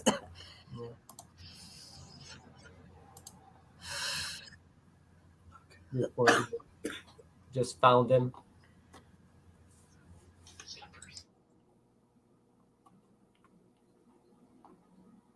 Yeah, I think we've been through all my. I even got this one. Oh yeah, see, that's the thumbnail I use for today. And again, these are massive ships being used all over the world for these travelers to new lands, to populate, to repopulate, to take people to safe zones, move them out of harm's way.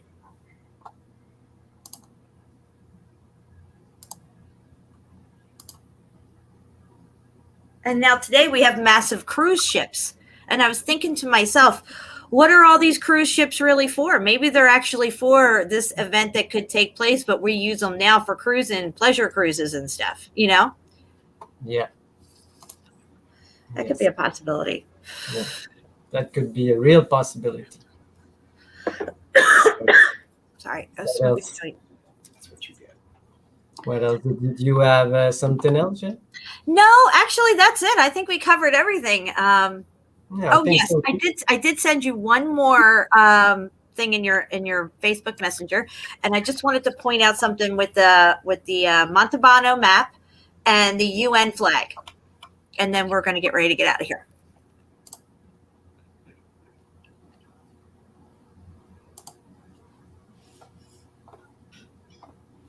Yeah, I'm looking at it right now. Oh, yeah, okay. Oh yeah, I've seen it.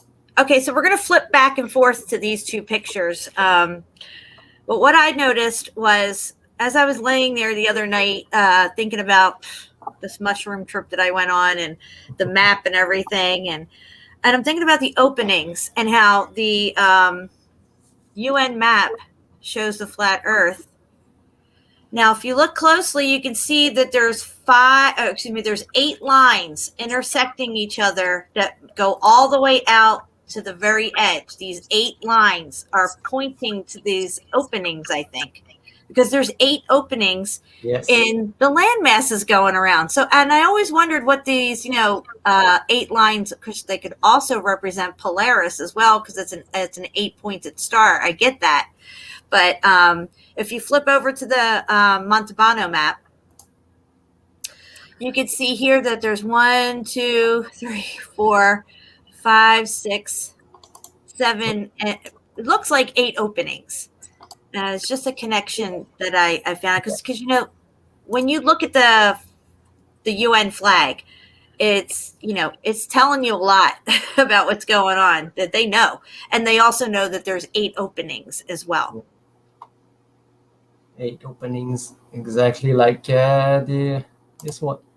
Exactly. Yes. And they seems to be at the same place. That's what I'm saying, dude. That's what I was like looking at in my head the other night. I was picturing it in my head, and I was picturing the UN map and the flag, and I'm like, I bet those lines match up to the fucking openings, and it sure does look like they do. It really does.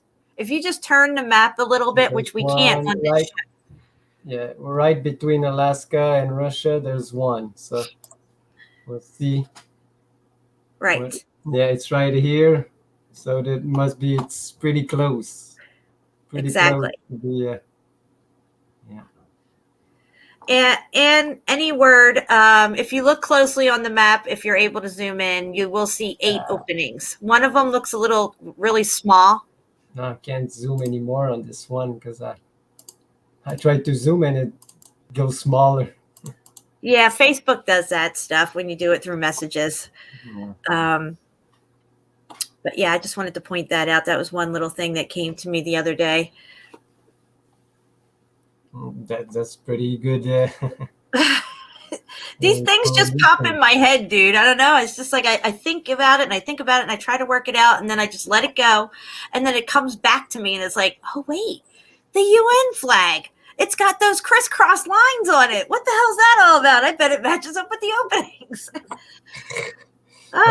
I found something interesting. Last show, in the towards the end, we're looking like at Japan. The big Japan.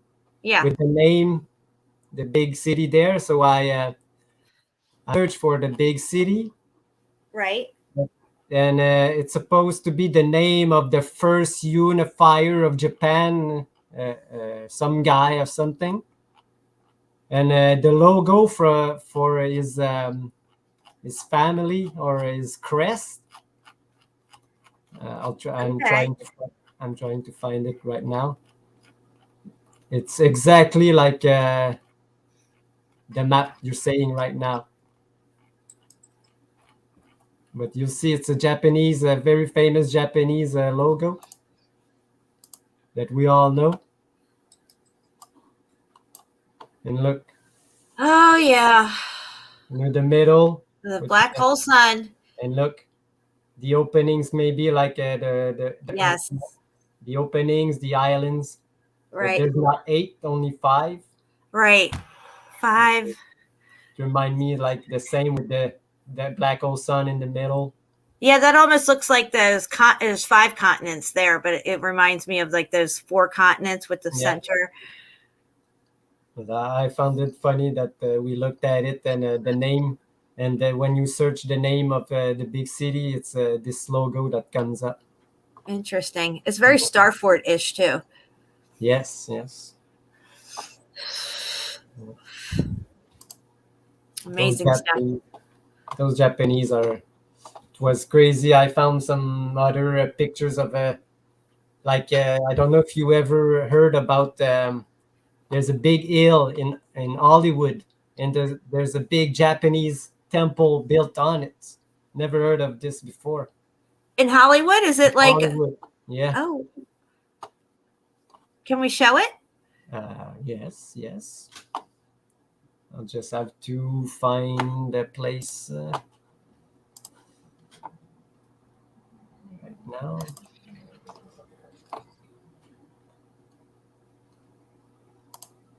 This one. I'm just waiting my thing to load.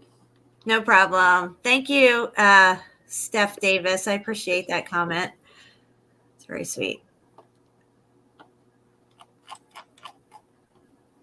Anybody wants to look at that map we just had up? It's the Monte Bano map from Urbano, yeah. Urbano. Monte Urbano. Yeah, Urbano. And it's 1580 something. 1585, I think, or something. 1589. Or just 80. 1580? No. Maybe. We had it all up on our last show, guys. I shared the links and everything. You ever heard of this place? What the heck is this? This is in Hollywood? Yes. Hollywood, dude, California. It's sitting on a giant dome. I know. What is this hill? They built it on that. Oh, interesting.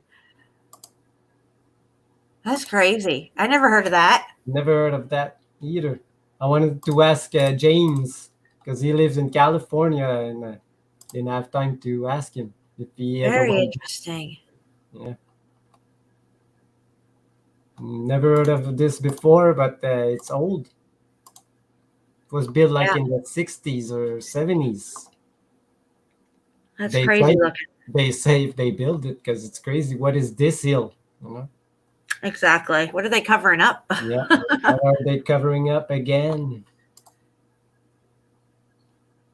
I just imagined myself. I literally just took a little mind trip in my head for a split second. Imagine myself walking through these giant ships, like walking through this giant ship and seeing these giant beams of wood and stuff.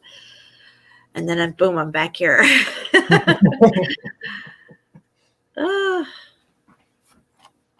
Wow, that's crazy looking. Now, see this picture you have up?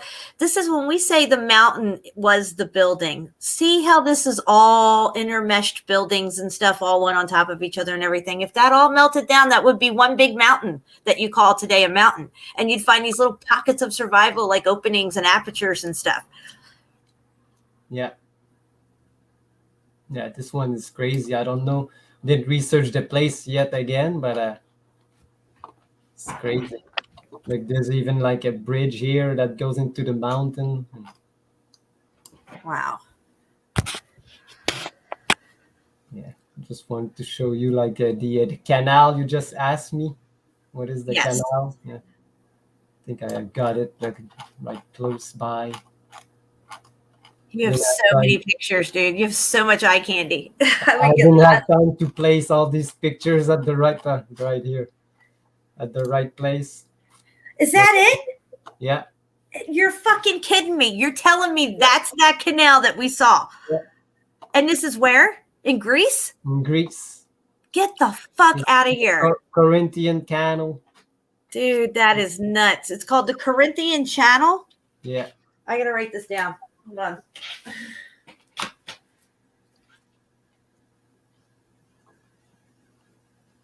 Channel. Greece. Dude, that's nuts. That's fucking nuts right there. Yeah, I got a couple of pics of it.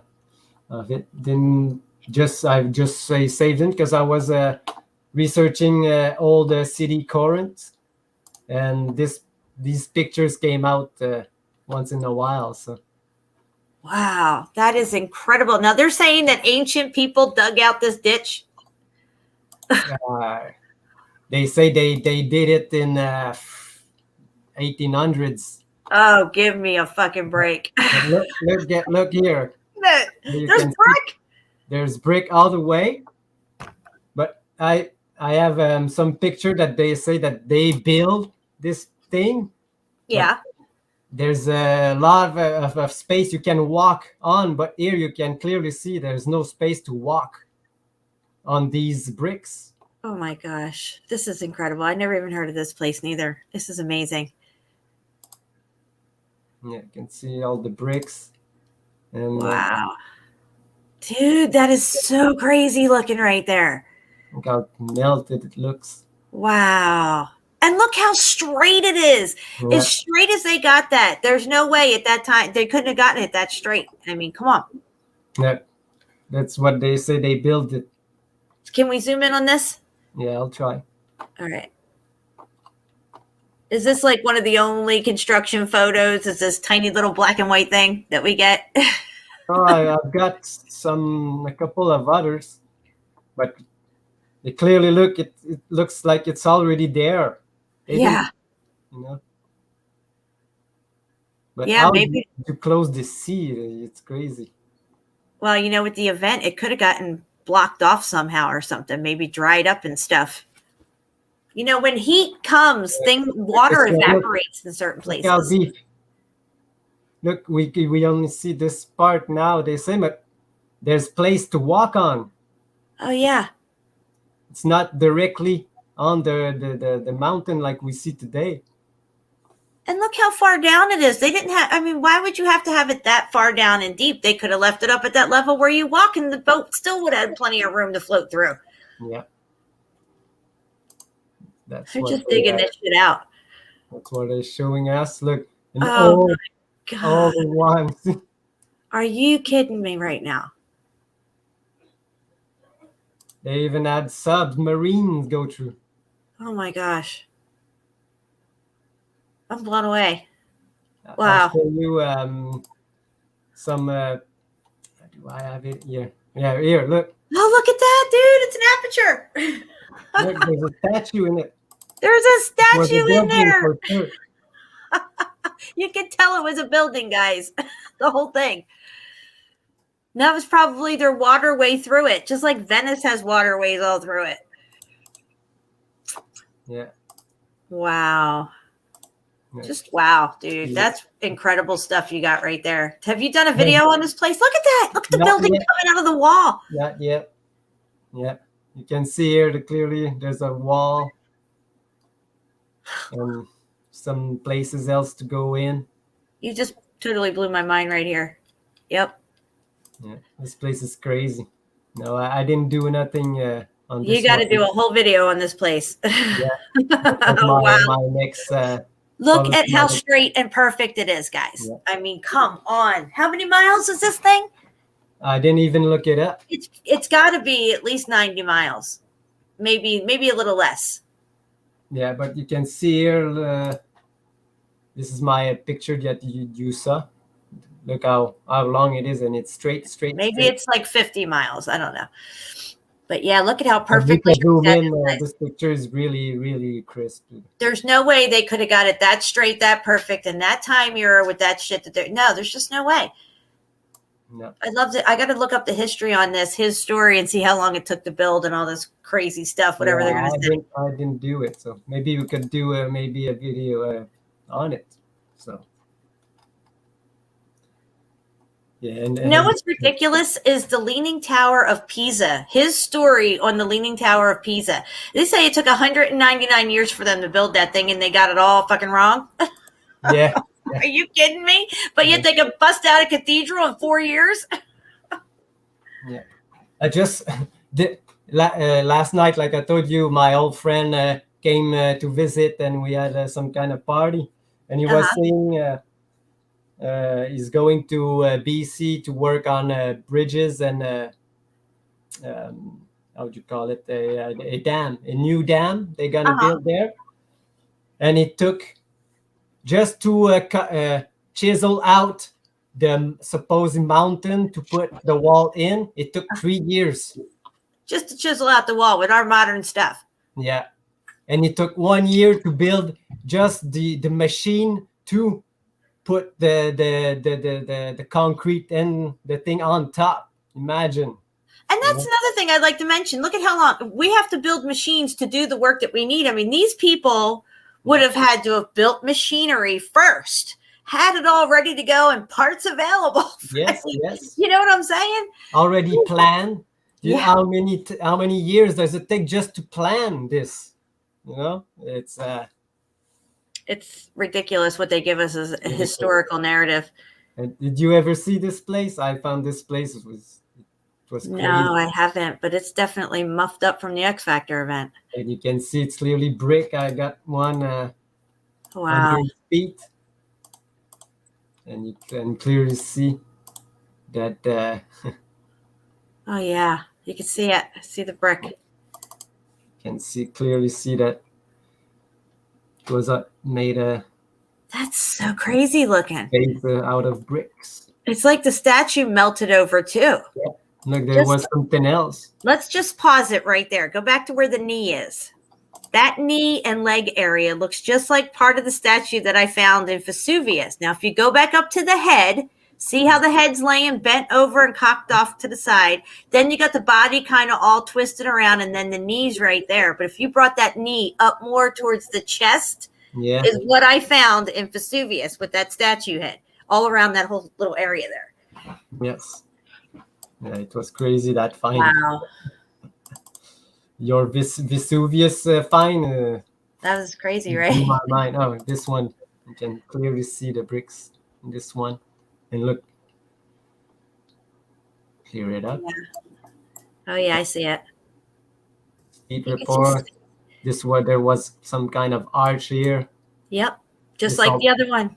This all filled up, and you can see even the building just changed. 2 arches down.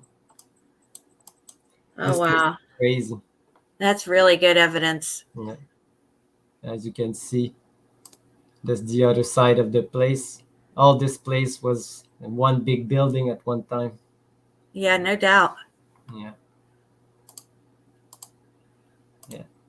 It's in Spain. What's that dome thing in the background? Go back a picture. This one? No, there's another one. That one. Is that a dome in the back? What is that thing? I think it's just the mountainside. Oh, okay. I wasn't sure. It looked like some big dome. It's so big. Oh, okay. I see it now. Maybe the guy who took the picture just blurred it out. Looks like he blurred the picture to make the sky look. This looks like it's fake. Right. Yeah. That's just crazy. I think he added just the sky behind.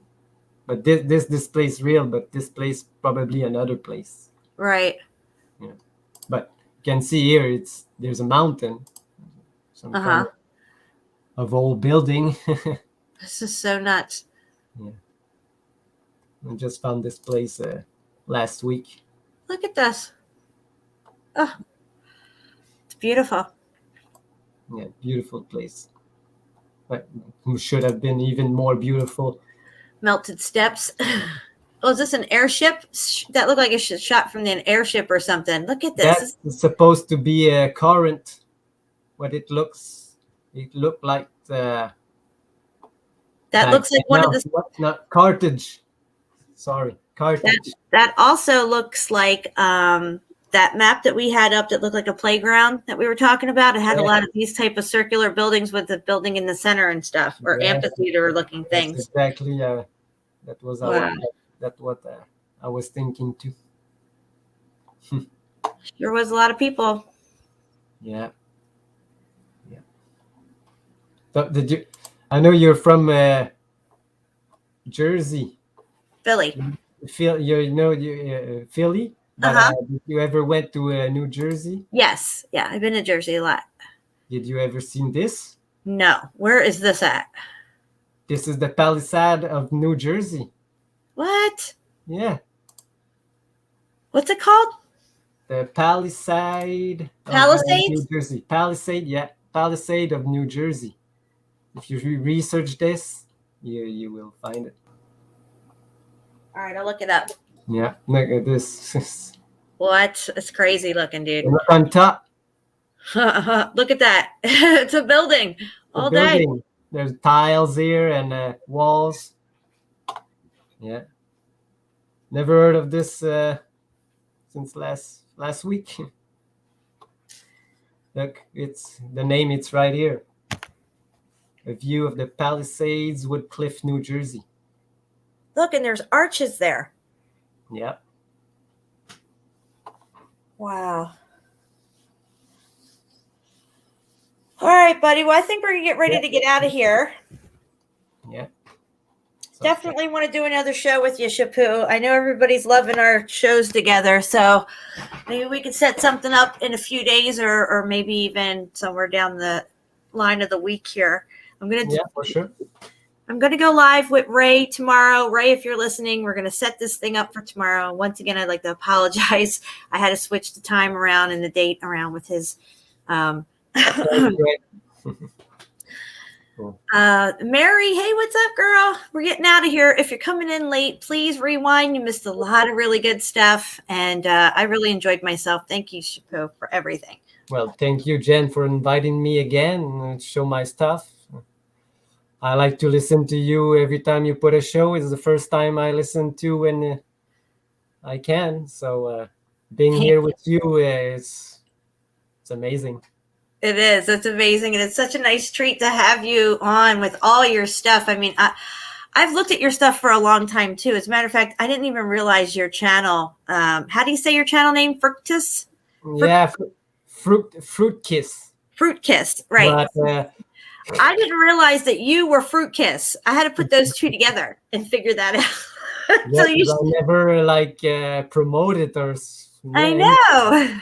But your channel links are going to be in the show notes after the show. I'm going to link it all up. I'm sorry I didn't get that earlier. But like I said, our last live stream's over 2,000 views already on a channel that only has 415 subscribers. So a lot of people really enjoying that content. We blew a lot of minds last time, and I think we blew a lot more minds this time as well. I know my mind's blown. I know you blown my mind quite a lot with your videos. All right. Well, I'm going to play a song on the way out of here tonight for everybody. And I just want to say thanks again to Shapu and everybody who's here tonight, who stayed for the show and who's going to listen to the show after. If you'd like to donate to support my channel, the links are pinned in the chat. All donations are greatly appreciated. And $5 or more, I send out Lost Ways PDFs and a few other really cool PDFs as well. Then you can print all these PDFs out or send them off to your family and friends for gifts or whatever you want to do with them. All right, I'm going to play this song, and we're going to go. Thanks, Shapu. Thank you, Jay. We do not consent to the wars you use to kill the poor. We do not consent to get taxes and mandatory vaccines. We do not consent to the GMOs that you grow.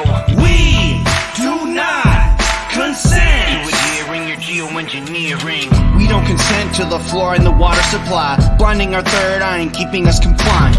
We don't consent to the wars you wage every day, bombing innocent children hundreds of miles away. We don't consent to you hiding our true history, or your secret societies keeping it a mystery. Cause you've been lying to all of us for centuries. Now it's time we break through your green screen reality. There won't be a rock and turn for y'all to be hiding. You're unprepared for the upcoming uprising, and no denying that you've ruled for too long. And we're chipping away at your armor with each song. We use the truth to put an end to the abuse. Once you see what's to come, I wouldn't want to be in your shoes. You think we're just lambs lining up for the slaughter, but we're here to make your new world have no order. We do not consent to the wars you use to kill the poor. We do not consent to get taxes and mandatory vaccines. We do not consent to the GMOs that you grow.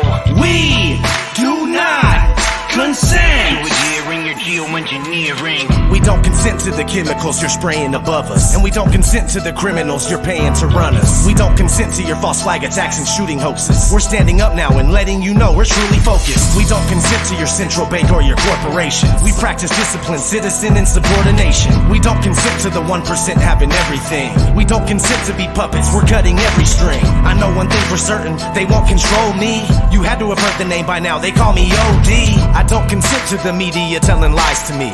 I don't consent to them engineering society. It's time to take over this shit, so now we're locked and loaded, ready for anything that happens at any moment. We're wide awake, there's no way that we'll ever go back. Never sleep again, and we wanted to let you know that we do not consent to the wars you use to kill the poor. We do not